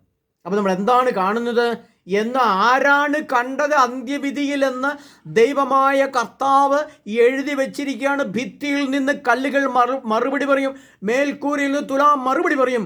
എന്താണ് നമ്മൾ കണ്ട് നമ്മൾ ചെയ്ത പ്രവർത്തികൾ ഏത് ഭൂമിയുടെ ഏത് കോണിൽ എവിടെ ബഹിരാകാശത്ത് പോയി ചെയ്താലും ഭിത്തിയും കല്ലും മണ്ണും പ്രപഞ്ചം കാണും. അതുകൊണ്ട് നീ ചെയ്ത ഏത് ഇമോഷനും, നിന്നിൽ കയറിയ ഏത് ദുരാത്മാവും, നീ കണ്ട ഏത് ആസക്തിക്കും കർത്താവിൻ്റെ മുമ്പിൽ അന്തിമ ദിനത്തിൽ മറുപടി പറയേണ്ടി വരും. പ്രിയ സഹോദരങ്ങളെ, അതിൻ്റെ അച്ഛനെന്നോ കപ്പ്യാരെന്നോ മെത്രാനെന്നോ മാർപ്പാപ്പെന്നോ കർത്താളെന്നോ ഞാനെന്നോ നീയൊന്നോ ഒരു വ്യത്യാസവും ഇല്ല. വിധിയുടെ മരണത്തിനും എല്ലാവരും തുല്യമാണോ? എല്ലാവരും മനുഷ്യൻ മരിക്കുമോ? ആ ഈക്വലൈസിങ്, ആ തുല്യത ഈ അന്ത്യവിധിയിലും ഉണ്ടാവും. അതുകൊണ്ടാണ് ഈ വചനം ഞാൻ എടുത്തു പറഞ്ഞത്. നമ്മുടെ റാപ്ചറിൻ്റെ ഒരുക്കമാണിത്, ശ്രദ്ധിക്കണം പ്രിയപ്പെട്ടവരെ. അപ്പോൾ നമുക്ക് ലേശോട് മുന്നോട്ട് വരാം. മുന്നോട്ട് വന്നാൽ ബാറൂക്ക് ഇബ്രാഹിമിൻ്റെ പുസ്തകം 6-ാം അധ്യായം 10-ാം തിരുവചനം. ബാറൂക്ക് ഇബ്രാഹിമിൻ്റെ പുസ്തകം 6-ാം അധ്യായം 10-ാം തിരുവചനത്തിൽ അവിടുന്ന് കർത്താവ് എന്താണ് എഴുതി വെച്ചിരിക്കുന്നത് നമുക്ക് നോക്കാം. അതുകൊണ്ട് നമ്മൾ അറിഞ്ഞിട്ട് വേണം മുന്നോട്ട് പോകാൻ. നമുക്കത് ചില വചനങ്ങൾ നമ്മൾ പഠിക്കാതെയും അറിയാതെയും പോയെന്നാൽ എന്താണ് പ്രശ്നം എന്ന് ചോദിച്ചു കഴിഞ്ഞാൽ അതുകൊണ്ട് വലിയ പ്രയോജനം ചെയ്യില്ല. അപ്പോൾ അത് അങ്ങനെ നോക്കി കാണേണ്ടത് അങ്ങനെ തന്നെ നമ്മൾ കാണണം. അങ്ങനെ പഠിക്കേണ്ടത് അങ്ങനെ തന്നെ നമ്മൾ പഠിക്കണം. ബാറൂക്ക് ഇബ്രാഹിമിൻ്റെ പുസ്തകം നമ്മളത് അതുകൊണ്ട് പ്രിയ സഹോദരങ്ങളെ, നമ്മൾ മനസ്സിലാക്കേണ്ട ഒരു സത്യം എന്ന് പറയുന്നത് വളരെ നിഗൂഢമാണ്.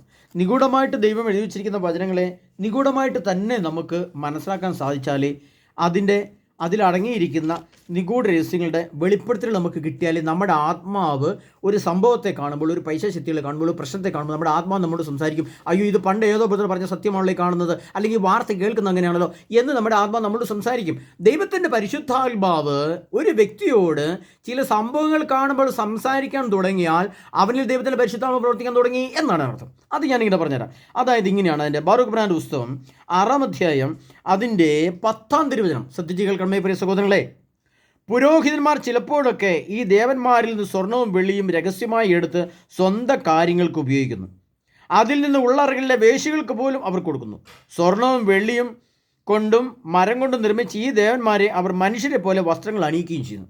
അതിൻ്റെ 8-ാമത്തെ വചനം ചെല്ലുമ്പോൾ ശില്പികൾ മിനുക്കിയെടുത്തതാണ് അവയുടെ നാവുകൾ, സ്വർണവും വെള്ളിയും പൊതിഞ്ഞതാണ് ആ വിഗ്രഹങ്ങൾ, സംസാരിക്കാൻ കഴിവില്ലാത്ത വ്യാജദേവന്മാരാണ് അവ, ആഡംബര ഭ്രമമുള്ള യുവതികൾ എന്ന പോലെ അവയെ അവർ സുവർണ്ണ കിരീടം അണിയിക്കുന്നു. പുരോഹിതന്മാർ ചിലപ്പോഴൊക്കെ എന്നും പറഞ്ഞിട്ട് അതിൻ്റെ ഭാവം. അപ്പോൾ എന്താണിത് മനസ്സിലാക്കണേ? അതായത് ഞാൻ മുമ്പേ പറഞ്ഞ ഭിത്തിന്ന് കല്ല് വിളിച്ച് പറയുമെന്ന് പറയുമ്പോൾ അതിൻ്റെ സംഭവം ഇതാണ്. നമ്മൾ കൊടുക്കുന്ന പണം, നമ്മൾ ഇൻ്റർനെറ്റിൽ ടെലിവിഷനൊക്കെ കൊടുക്കുന്ന പണം, ആ പണം എന്തിനു വേണ്ടി കൊടുക്കാനുള്ളതാണ്? ഇതൊക്കെ കാണാൻ വേണ്ടി ഇമോഷൻ കൊടുക്കാൻ വേണ്ടിയിട്ടുള്ളതാണോ? അല്ലെന്ന് കർത്താവ് പറയണം. അപ്പോൾ പഴയ കാലഘട്ടങ്ങളിൽ അന്നത്തെ പുരോഹിതന്മാർ ചിലപ്പോഴൊക്കെ ഈ ആളുകൾ കൊണ്ടുവന്ന് നേർച്ചയിട്ട് കഴിയുമ്പോൾ പണ്ടാരത്തിൽ ഇഷ്ടംപോലെ പൈസ ഉണ്ടാവും, സ്വർണ്ണവും വെള്ളിയും ഉണ്ടാവും, പണവും ഉണ്ടാവും. അപ്പോൾ പുരോഹിതന്മാർ ചിലപ്പോഴൊക്കെ അതിനകത്ത് കുറേ പൈസയും കൊണ്ട് കൊടുക്കും, അല്ല സ്വർണ്ണം കൊണ്ട് കൊടുക്കും. അതുകൊണ്ട് വിറ്റിട്ട് അവരെന്ത് ചെയ്യും? തൻ്റെ അന്തഃപുരങ്ങളിൽ വേശ്യകളെ കൊണ്ടുവെക്കും, ആരും അറിയാത്ത രഹസ്യത്തിൽ. എന്നാൽ അവൾക്ക് പൈസയും കൊടുത്ത് അവളെ ഉപയോഗിക്കും. അതുകൊണ്ട് കർത്താവ് പറഞ്ഞത് ഇത് ഞാൻ പറഞ്ഞാൽ നിങ്ങൾ ചിന്തിക്കണം, ശ്രദ്ധിക്കണം. പുരോഹിതന്മാർ ചിലപ്പോഴൊക്കെ ഈ ദേവന്മാരിൽ നിന്ന് സ്വർണവും വെള്ളിയും രഹസ്യമായി എടുത്ത് സ്വന്തം കാര്യങ്ങൾക്ക് ഉപയോഗിക്കുന്നു. അതിൽ നിന്ന് ഉള്ളറകളെ വേശ്യകൾക്ക് പോലും കൊടുക്കുന്നു. അപ്പോൾ ഇന്ന് അതിൻ്റെ അർത്ഥം എന്താണ്? അന്ന് ഇസ്രായേലത്തോടാണ് ഇത് പറഞ്ഞത്, ഇസ്രായേലിലെ പുരോഹിതന്മാരോട് പറഞ്ഞെങ്കിൽ ഇന്ന് നമ്മുടെ സഭയോട് പറയുമ്പോൾ എന്താ സംഭവിക്കുന്നത്? നമ്മുടെ റോബിനച്ചൻ്റെയും നമ്മുടെ ഫ്രാങ്കോച്ചൻ്റെയും പിന്നെ നമ്മുടെ അഫേഗസിലൊക്കെ കഥകൾ ഞാൻ പറയുന്നത്. അപ്പോൾ അത്ര വിഷയത്തിൽ തൊട്ടിടുമ്പോൾ നിങ്ങൾക്ക് മനസ്സിലാവും, ഞാൻ ഡീറ്റെയിൽ ആയിട്ട് പറയുന്നില്ല. ഇതാണ് സംഭവിക്കുക. അപ്പോൾ നമ്മൾ കൊടുക്കുന്ന പണം ആരെടുത്താലും, ഇനി നമുക്ക് നമ്മുടെ മക്കളെ അയച്ചു തരുന്ന പണം, അല്ലെങ്കിൽ നമ്മൾ അധ്വാനിച്ചുണ്ടാക്കുന്ന പൈസ, അത് നമ്മൾ ആ പണം ഉപയോഗിച്ചുകൊണ്ട് ഇൻ്റർനെറ്റും ഫേസ്ബുക്കും യൂട്യൂബിനും പത്രത്തിനും സിനിമയ്ക്കും മാസികയ്ക്കും അതിനും കൊടുക്കുമ്പോഴും ഇത് തന്നെയാണ് സംഭവിക്കുന്നത്. ചിലപ്പോഴൊക്കെ വേണ്ടത് ഇപ്പോൾ നമ്മൾ എപ്പോഴും എങ്ങനെയാണ് മൊബൈലിലേക്ക് എത്ര പൈസ ഇടുന്നത്, ടി വിയിലേക്ക് എത്ര പൈസ ഇടുന്നു, പത്രമാസികയിൽ എത്ര പൈസ കൊടുക്കുന്നു, ചുരിദാർ മേടിക്ക് എത്ര പൈസ കൊടുക്കുന്നു, വലിയ വാർക്കൗട്ട് വേണ്ടി എത്ര പൈസ കൊടുക്കുന്നു. ഇതെല്ലാം എന്താണ്? വ്യർത്ഥതയ്ക്ക് അടിമപ്പെട്ടിരിക്കുന്നു. വ്യർത്ഥ എന്ന വാക്കിനർത്ഥം പൊയ്മുഖം. വ്യർത്ഥത എന്ന വാക്കിനർത്ഥം പൊയ്മുഖം. നമ്മുടെ പൊയ്മുഖം മറ്റുള്ള നമ്മുടെ 2 നില വാർക്കൗട്ട് വരുന്നത് അത് കാണിക്കുന്നു, സിനിമ കാണിക്കും, അല്ല മറ്റേ വലിയ ഇന്നോവ കാർ കാണിക്കുന്നു. എൻ്റെ മോള് USA-ലാണ്, എൻ്റെ മോന് ഓസ്ട്രേലിയയിലാണ്. ഇതെല്ലാം എന്താണ്? വ്യർത്ഥമാണ്, പൊയ്മുഖമാണ്. അതുകൊണ്ട് കർത്താവ് പറയാണ് ബാറൂക്ക് പ്രവാചകന്റെ പുസ്തകം 6-ാം അധ്യായം 10-ാം തിരുവചനം നിങ്ങളുടെ വചനം എടുത്ത് വായിക്കണം. ഈ ക്ലാസ് കേട്ടതിന് ശേഷം നിങ്ങൾ വചനം എടുത്ത് വായിക്കണം പ്രിയപ്പെട്ടവരെ. ഇതിൻ്റെ ചിലപ്പോഴൊക്കെ ചെയ്യുന്നു. ഇനി നമ്മളിത് കുറച്ചുകൂടി ആഴത്തിൽ മനസ്സിലാക്കണം. ഇത് വെളിപ്പെടി ഞാൻ പറയുന്നത് എന്താണെന്ന് ചോദിച്ചാൽ, പ്രിയ സഹോദരങ്ങളെ, ഇത് വളരെ ബോധപൂർവ്വമാണ് നിങ്ങളെ സംസാരിക്കുന്നത്. കാരണം വെച്ചാൽ ഇതിൻ്റെ സംഭവം എന്ന് ചോദിച്ചാൽ, വരാനിരിക്കുന്ന ചില കാലങ്ങളിൽ ഇത് അതിൻ്റേതായ ആ രൗദ്രഭാവം പോലും വരാനിരിക്കുന്ന കാലങ്ങളിൽ അതിഭയാനകമായിട്ട് ഈ പ്രശ്നങ്ങൾ വളരെ രൂക്ഷമായിട്ട് നമ്മുടെ അടുത്തേക്ക് വരും. ഇതിൻ്റെ ഭയാനകതയാണ് ഇനി വരാൻ പോകുന്നത്. അത് വെളിപാട് പുസ്തകങ്ങളെ തുടർന്നുള്ള ക്ലാസ്സിൽ നിങ്ങൾക്ക് കിട്ടും. വലിയ വേശ്യാപ്രവൃത്തികളെ, സ്വർഗ്ഗഭോഗങ്ങളെയൊക്കെ അതിൻ്റേതായ മാന്യത കൊടുത്തുകൊണ്ട് പ്രദർശിപ്പിക്കും. അതിൻ്റെ സഭാവിഭാഗങ്ങൾ ചിലപ്പോൾ ഉണ്ടായിരുന്നിരിക്കും. അല്ലെങ്കിൽ മാർപ്പാപ്പ ചിലപ്പോൾ അത് ശരിയാണെന്ന് പ്രഖ്യാപിച്ചിരിക്കും, ഒരുപക്ഷെ, ഞാൻ ഉറപ്പ് പറയുന്നില്ല. എങ്കിലും അങ്ങനെയൊക്കെയുള്ള കാലഘട്ടങ്ങളിലേക്ക് നമ്മൾ പ്രവേശിക്കാൻ പോവുകയാണ്. അതുകൊണ്ടാണ് ഞാൻ ഇത്തരം കാര്യങ്ങൾ മുൻകൂട്ടി റാപ്ചറിന് ഒരുങ്ങിയാണ് നമ്മൾ. അപ്പോൾ ആ റാപ്ചറിൻ്റെ ഒരുക്കത്തിനായിട്ട് നമ്മൾ മുൻകൂട്ടി ഞാൻ നിങ്ങളോട് പറഞ്ഞു തരുന്നത്, ഇത്തരം സംഭവങ്ങൾ വരുമ്പോൾ എങ്ങനെ ഒഴിവാകണം, ഇതിൽ നിന്ന് എങ്ങനെ രക്ഷപ്പെടണം എന്ന് നമ്മുടെ മനസ്സിൽ അപ്പോൾ തന്നെ ക്ലിക്കാണ്. സംഭവം ഇവിടെ വാർത്ത കേട്ടാൽ, അല്ലെങ്കിൽ സഭയിലോ സംഭവം നടന്നാൽ, അല്ലെങ്കിൽ ലോകത്തിൽ സംഭവം നടന്നാൽ, അല്ലെങ്കിൽ എന്തൊരു പത്രമാസികയിൽ എന്തൊരു പടം കണ്ടാൽ അപ്പം തന്നെ നമ്മൾ തലയിൽ ക്ലിക്കാവണം. ഇത് ഇന്ന ഒരു ക്ലാസ് കേട്ടായിരുന്നു, അതിൽ ആ വചനം പറഞ്ഞതിനകത്ത് സംഭവമാണ്, ഇത് നമുക്ക് ഗ്രഹിക്കാൻ കഴിയണം.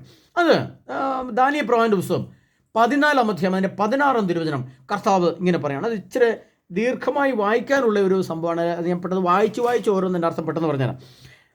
ബേലും വ്യാളവും എന്നാണ് ദാനിയേൽ പ്രവാചകന്റെ പുസ്തകത്തിൽ ആ വചനം. അപ്പോൾ നമ്മൾ മനസ്സിലാക്കേണ്ട കാര്യം ഇതാണ്. അഗസ്ത്യ രാജാവിന് ശേഷം പേർഷ്യക്കാരായ സൈറസ് ശരണമേറ്റു. രാജാവിൻ്റെ മിത്രവും അവൻ്റെ സ്നേഹിതന്മാരിൽ വെച്ച് ഏറ്റവും ബഹുമാനിതനുമായിരുന്നു ദാനിയേൽ. ബാബിലോണിയർക്ക് ബേൽ എന്നു പേരായ ഒരു പ്രതിഷ്ഠയുണ്ടായിരുന്നു. പ്രതിദിനം 12 പറ നേരിയ മാവും 40 ആടും 6 അളവ് വീഞ്ഞും അതിന് അർപ്പിച്ചിരുന്നു. പ്രിയപ്പെട്ടവരെ, ഇതിന് നമ്മൾ ഇന്നത്തെ ഭാഷ വേണമെങ്കിൽ ബ്ലാക്ക് മാസ് എന്നൊക്കെ പറയാം. പക്ഷേ അന്നത്തെ കാലത്ത് ഈ സംഭവം ഉണ്ടായിരുന്നു. അപ്പോൾ അഗസ്ത്യ രാജാവിന് ശേഷം പേർഷ്യക്കാരായ സൈറസ് ഭരണമേറ്റപ്പോൾ ആ രാജാവ് ഒരു വ്യാളത്തെ ആരാധിച്ചിരുന്നു. എന്ന് പറഞ്ഞാൽ വ്യഭിചാരത്തെയും സ്വർഗ്ഗഭോഗത്തെയും അതിൻ്റെ എല്ലാ പൈശശക്തികളെയും കൂടെ ആരാധിച്ചിരുന്നു. അതിന് അദ്ദേഹം ഉണ്ടാക്കി വെച്ചിരുന്നത് വലിയൊരു സർപ്പത്തിൻ്റെ ഒരു ക്ഷേത്രം, സർപ്പക്ഷേത്രം അവർ അന്നത്തെ കാലത്ത് ഉണ്ടാക്കി. ആ സർപ്പത്തിൻ്റെ വായിൽ കൂടെ അവർ ആഹാരത്തിൻ്റെ പൊതിയും മറ്റു സാധനങ്ങളൊക്കെ ഇട്ടുകൊടുത്തിരുന്നു. അതുകൂടാതെ അതിനെ ആരാധിക്കാൻ വേണ്ടി അതിനു മുമ്പിൽ ചില ആരാധനകൾ നടത്തിയിരുന്നു. ആ ആരാധന എന്താണെന്ന് കർത്താവ് പറഞ്ഞു. പ്രതിദിനം 12 പറ നേരിയ മാവ്. അപ്പോൾ നമ്മൾക്ക് 12 നേരിയ മാവിൻ്റെ സംഭവം നമ്മുടെ നാവിൽ തരുന്ന തിരുവോസ്തി, അതാണ് മാവും 40 ആടും, ജീവനുള്ള 40 ആടുകൾ. അതിനെ കൊന്നിട്ട് അതിൻ്റെ ഇറച്ചി മാംസം ചെയ്ത് പാചകം ചെയ്തവർ കഴിക്കുന്നു. അപ്പോൾ മാംസം. മറ്റൊന്ന് 6 അളവ് വീഞ്ഞും എന്ന് പറഞ്ഞാൽ വീഞ്ഞ്. അപ്പോൾ അപ്പമായി, മനുഷ്യ ശരീരമായി, മാംസം പറയുമ്പോൾ മനുഷ്യ ശരീരം അല്ലെങ്കിൽ ശരീരത്തിൻ്റെ പ്രതിയമായ മാംസം ശരീരമായി, അതിന് തിരത്തിൻ്റെ സ്ഥാനത്ത് എന്തായി? വീഞ്ഞായി. അപ്പോൾ ഇത് അന്നത്തെ കാലത്തെ രാജാക്കന്മാർ ഇത്തരത്തിലുള്ള ഈ വ്യാള ആരാധനകൾ ചെയ്തിരുന്നു. ആരാധനകൾ അതിൻ്റെ ഇന്നത്തെ രൂപമുണ്ട്. ഇന്നത്തെ രൂപം ചില ഗവൺമെൻറ്റിലൊക്കെ നിരോധിക്കുന്നു, ചില രാഷ്ട്രങ്ങളിൽ അതീവ രഹസ്യമായിട്ടൊക്കെ ചെയ്യുന്ന ചില സംഭവങ്ങൾ. അപ്പോൾ അങ്ങനെ അത് ചെയ്തിരുന്നു. അപ്പോൾ നമ്മളുമായിട്ട് ഇതെന്താണ് ബന്ധം നമ്മൾ ചിന്തിക്കണം. ഇത് നമ്മളുമായിട്ടുള്ള ബന്ധങ്ങൾ വരുമ്പോൾ മനസ്സിലാക്കേണ്ട ചില സത്യങ്ങൾ. അപ്പോൾ രാജാവ് അവനോട് ചോദിച്ചു, ബേൽ ജീവനുള്ള ദൈവമാണെന്ന് നീ കരുതുന്നില്ലേ? അവൻ ദിവസവും എത്രമാത്രം തിന്നുകയും കുടിക്കുകയും ചെയ്യുന്നുവെന്ന് നീ കാണുന്നില്ലേ? അപ്പോൾ ദാനിയേൽ ചിരിച്ചുകൊണ്ട് പറഞ്ഞു, രാജാവേ, നീ വഞ്ചിതനാണ്. ഇതിൻ്റെ ഉള്ളിൽ കളിമണ്ണും പുറമേ ഓടുമാണ്. അപ്പോൾ ഈ ബേലെന്ന് പറയുന്ന ഈ സാധനത്തിന് വായിൽ കൂടി ഇട്ട് കൊടുക്കുന്ന ഭക്ഷണം മുഴുവൻ ഒരു പ്രത്യേക ഗുഹയിൽ ചെന്ന് വീഴുകയും അതിൻ്റെ താഴെ ചില ആളുകൾ രഹസ്യ കവാടത്തിൽ കിടന്ന്, അതാ ഞാൻ പറഞ്ഞുതരാം, രഹസ്യ കവാടത്തിൽ കിടന്ന് ഈ ഭക്ഷണം കഴിക്കുകയും ചെയ്തപ്പോൾ രാജാവ് വിചാരിച്ചത് ഇതൊക്കെ ഈ വ്യാളം, ഈ പെരുമ്പാമ്പ് തിന്നുന്നു എന്നാണ് വിചാരിച്ചിരുന്നത്. പക്ഷേ സത്യം അതല്ല. അപ്പോൾ ദാനിയേൽ പറയാണ്, ഇത് രാജാവെ, നീ വഞ്ചിക്കപ്പെടരുത്. ഇതിൻ്റെ പുറമേ കാണുന്നത് ഓട് കൊണ്ടുണ്ടാക്കിയത്, ഈ ഓടിൻ്റെ ഉള്ളിൽ കളിമണ്ണാണ്. എന്നിട്ട് ഇതിന് തീ കൊടുക്കും. തീ കൊടുക്കുമ്പോൾ ഇത് ജ്വലിച്ച് നിൽക്കും. ഈ ജ്വലിച്ച് നിൽക്കുമ്പോൾ ഇതിങ്ങനെ വലിയ സർപ്പമായിട്ട് ഇങ്ങനെ നിൽക്കും. അതിനെ ആരാധിച്ചിരുന്നു. അത് ആഗ്നേയ സർപ്പമാണെന്നൊക്കെ പറഞ്ഞുകൊണ്ട് അവർ അന്നത്തെ രാജാക്കന്മാർ ആരാധിച്ചിരുന്നു. അപ്പോൾ ആരാധിച്ചിരുന്നു. ഇതാ ഞങ്ങൾ അപ്പോൾ അതിനുശേഷം അപ്പോൾ രാജാവ് തൻ്റെ പുരോഹിതന്മാരെ വിളിച്ചു പറഞ്ഞു, നീ ഈ ആഹാരമെല്ലാം ആരാണ് ഭക്ഷിക്കുന്നത് പറഞ്ഞില്ലെങ്കിൽ നിങ്ങൾ വധിക്കപ്പെടും. എന്നാൽ ബേലാണിത് ഭക്ഷിക്കുന്നതെന്ന് നിങ്ങൾ തെളിയിച്ചാൽ ദാനിയേൽ വധിക്കപ്പെടും. കാരണം അവൻ ബേലിനെതിരെ ദൂഷണം പത്തിരിക്കുന്നു. ദാനിയേൽ രാജാവിനോട് പറഞ്ഞു, നീ പറഞ്ഞതുപോലെ സംഭവിക്കട്ടെ. ബേലിന് പുരോഹിതന്മാരെ 70 പേരുണ്ടായിരുന്നു, കൂടാതെ അവരുടെ ഭാര്യമാരും കുട്ടികളും. രാജാവ് ദാനിയേലിനെയും കൂട്ടി ബേലിൻ്റെ ആലയത്തിലെത്തി. ബേലിൻ്റെ പുരോഹിതന്മാർ പറഞ്ഞു, ഇതാ ഞങ്ങൾ പുറത്തു പോകുന്നു. രാജാവേ, നീ തന്നെ ഭക്ഷണവും വീഞ്ഞും ഒരുക്കി വച്ചിട്ട് വാതിലടച്ച് നിന്റെ മോതിരം കൊണ്ട് മുദ്ര വയ്ക്കുക. നീ പ്രഭാതത്തിൽ മടങ്ങി വരുമ്പോൾ ബേൽ ഇത് മുഴുവൻ ഭക്ഷിച്ചിട്ടില്ലെങ്കിൽ തങ്ങളെ കൊന്നുകൊള്ളുക, അല്ലെങ്കിൽ ഞങ്ങളെപ്പറ്റി വ്യാജം പറയുന്ന ദാനിയേൽ അല്ലെങ്കിൽ മരിക്കണം. അവർക്ക് കൂസലില്ലായിരുന്നു, കാരണം പീഠത്തിൻ്റെ അടിയിൽ അവർ രഹസ്യ കവാടം ഉണ്ടാക്കിയിരുന്നു. ആ രഹസ്യ കവാടത്തെക്കുറിച്ച് ഞാൻ പറഞ്ഞുതരാം പ്രിയപ്പെട്ടവരെ. അതിലൂടെയാണ് പതിവായി അകത്ത് കടന്ന് അവർ ആ ആഹാരം കഴിച്ചിരുന്നത്. അവർ പുറത്തു പോയതിനു ശേഷം രാജാവ് ബേലിലുള്ള ഭക്ഷണം ഒരുക്കി വെച്ചു. അപ്പോൾ ദാനിയേൽ കുറേ ചാരം കൊണ്ടുവന്ന് തൻ്റെ ദാസന്മാരോട് ആജ്ഞാപിച്ചു. രാജാവ് കാണുക അവർ അത് ആലയത്തിലെങ്ങും വിതറി. പിന്നെ അവർ പുറത്തിറങ്ങി വാതിലടച്ച് രാജാവിൻ്റെ മോതിരം കൊണ്ട് മുദ്ര വെച്ചു പിരിഞ്ഞുപോയി. പതിപോലെ രാത്രി പുരോഹിതന്മാർ ഭാര്യമാരുടെ കുട്ടികളുടെ കൂടെ വന്ന് എല്ലാം ഭക്ഷിക്കുകയും കുടിക്കുകയും ചെയ്തു. അതിരാവിലെ രാജാവ് വന്നു. ദാനിയേലും അവനോടൊപ്പം എത്തി. രാജാവ് ചോദിച്ചു, ദാനിയേലേ, മുദ്രകൾ ഭദ്രമാണോ? രാജാവ് ചോദിച്ച ഒരു ചോദ്യത്തിൻ്റെ അർത്ഥം എന്താണെന്ന് മനസ്സിലായോ പ്രിയപ്പെട്ടവരെ? ദാനിയേലേ, നീ മുദ്രമോതിരം രാജാവിൻ്റെ വെച്ചും രഹസ്യ കവാടം മുദ്ര വെച്ചല്ലോ, ആരും കടക്കാതിരിക്കാൻ മുദ്ര സീൽ ചെയ്തല്ലോ, അത് ഭദ്രമാണോ? ആരെങ്കിലും തല്ലിപ്പൊടി ഞാനത് കയറിയിട്ടുണ്ടോ എന്ന് രാജാവ് ചോദിച്ചു. അപ്പോൾ രാജാവെ, മുദ്ര ഭദ്രമാണ്. അവൻ പറഞ്ഞു. വാതിൽ തുറന്ന ഉടനെ രാജാവ് പീഠത്തിനോട് അച്യുത്തിൽ ബേൽ ഭദ്രമാണോ? രാജാവേ, അപ്പോൾ ഭദ്രം തന്നെ. അവൻ ഉത്തരം പറഞ്ഞു. വാതിൽ തുറന്ന ഉടനെ രാജാവ് പീഠത്തിൽ നോക്കി അത്യുച്ചിൽ അട്ടഹസിച്ചു, ബേൽ, നീ വലിയവൻ തന്നെ, നിന്നിൽ വഞ്ചന ലേശവുമില്ല. അപ്പോൾ ദാനിയേൽ ചിരിച്ചുകൊണ്ട് രാജാവിനെ അകത്ത് കിടക്കുന്നത് തടഞ്ഞു. അവൻ പറഞ്ഞു, തറയിലേക്ക് നോക്കൂ, ആരുടേതാണ് ഈ കാൽപ്പാടുകൾ ശ്രദ്ധിക്കൂ. രാജാവ് പറഞ്ഞു, പുരുഷന്മാരുടെയും സ്ത്രീകളുടെയും കുട്ടികളുടെയും കാൽപ്പാടുകൾ ഞാൻ കാണുന്നു. രാജാവ് കോപം കൊണ്ട് ജ്വലിച്ചു. അവർ പുരോഹിതന്മാരുടെയും ഭാര്യമാരുടെയും കുട്ടികളെയും പിടിച്ചുകൊണ്ടുവന്ന് പീഠത്തിലുള്ളതെല്ലാം ഭക്ഷിക്കുന്നതിന് വേണ്ടി പതിവായി തങ്ങൾ പ്രവേശിച്ച രഹസ്യ കവാടം അവർ രാജാവിന് കാണിച്ചു കൊടുത്തു. ഇതിൻ്റെ അർത്ഥം നിങ്ങൾക്ക് മനസ്സിലായി. ഇത് വലിയൊരു വചനമാണ് പ്രിയപ്പെട്ടവർ. അതായത് ഇതിൻ്റെ അർത്ഥം ചുരുക്കി ഞാൻ പറയാം. ഞങ്ങളുടെ രഹസ്യ കവാടം, അതായത് ഈ രഹസ്യ കവാടം എന്ന് പറഞ്ഞാൽ ഇന്ന് മുദ്ര വെക്കുന്ന പരിശുദ്ധാത്മാവ് നമ്മൾ ജനിച്ച് ആദ്യമായിട്ട് നമ്മൾ മാമോദിസ എന്ന സഭയിലേക്ക് അംഗമാവുന്നു. മാമോദിസ പരിശുദ്ധാത്മാവിനാൽ മാമോദിസ സ്വീകരിച്ച് ദൈവത്തിൻ്റെ സഭയിലെ അംഗമാവുന്നു, പരിശുദ്ധാത്മാവിനെ മുദ്രമാവുന്നു. അത് കഴിഞ്ഞ് നമ്മളൊരു ധ്യാനമൊക്കെ കൂടി പരിശുദ്ധാത്മാവെന്ന് പറയുമ്പോൾ ജലത്താലും പരിശുദ്ധാത്മാവിൽ വീണ്ടും ജനിക്കുന്ന ഒരു സ്വർഗ്ഗത്തിൽ പ്രവേശിക്കില്ല എന്ന് പറഞ്ഞുകൊണ്ട് നമ്മൾ പരിശുദ്ധാത്മാവിൻ്റെ അഗ്നി കൊണ്ട് കഴുകപ്പെട്ട് വീണ്ടും പരിശുദ്ധാത്മാവിൽ മുദ്രിതമാവുന്നു. അങ്ങനെ നമ്മൾ പരിശുദ്ധാൽ മുദ്രിതമായി വചനം കേട്ട് കുംഭസാരത്തിലും പരിശുദ്ധ കുർബാനയിലും ആഴപ്പെട്ട് നമ്മൾ ജീവിച്ചു വരുമ്പോഴാണ് ഈ കാലഘട്ടങ്ങളിൽ നമ്മുടെ പരിശുദ്ധാത്മാവിൻ്റെ മുദ്ര അതിരഹസ്യമായി നിഗൂഢമായി പൊട്ടിച്ചുകൊണ്ട് നമ്മുടെ ഉള്ളിലേക്ക് ദുരാത്മാവ് കടന്നു വരുന്നത്. എന്താണ്? പാസ്വേഡുകൾ. ഒരു മൊബൈൽ എടുത്താൽ ആ മൊബൈലിനെ എൻ്റെ മൊബൈലിനെ എൻ്റെ 55 എന്ന് പറയുന്ന 4 സംഖ്യ കൊണ്ട് ഞാനിത് ലോക്ക് ചെയ്യുന്നു. അത് ഞാൻ തൊട്ട് 55 വെച്ച് കഴിഞ്ഞാൽ മാത്രമേ എനിക്ക് തുറക്കുകയുള്ളൂ.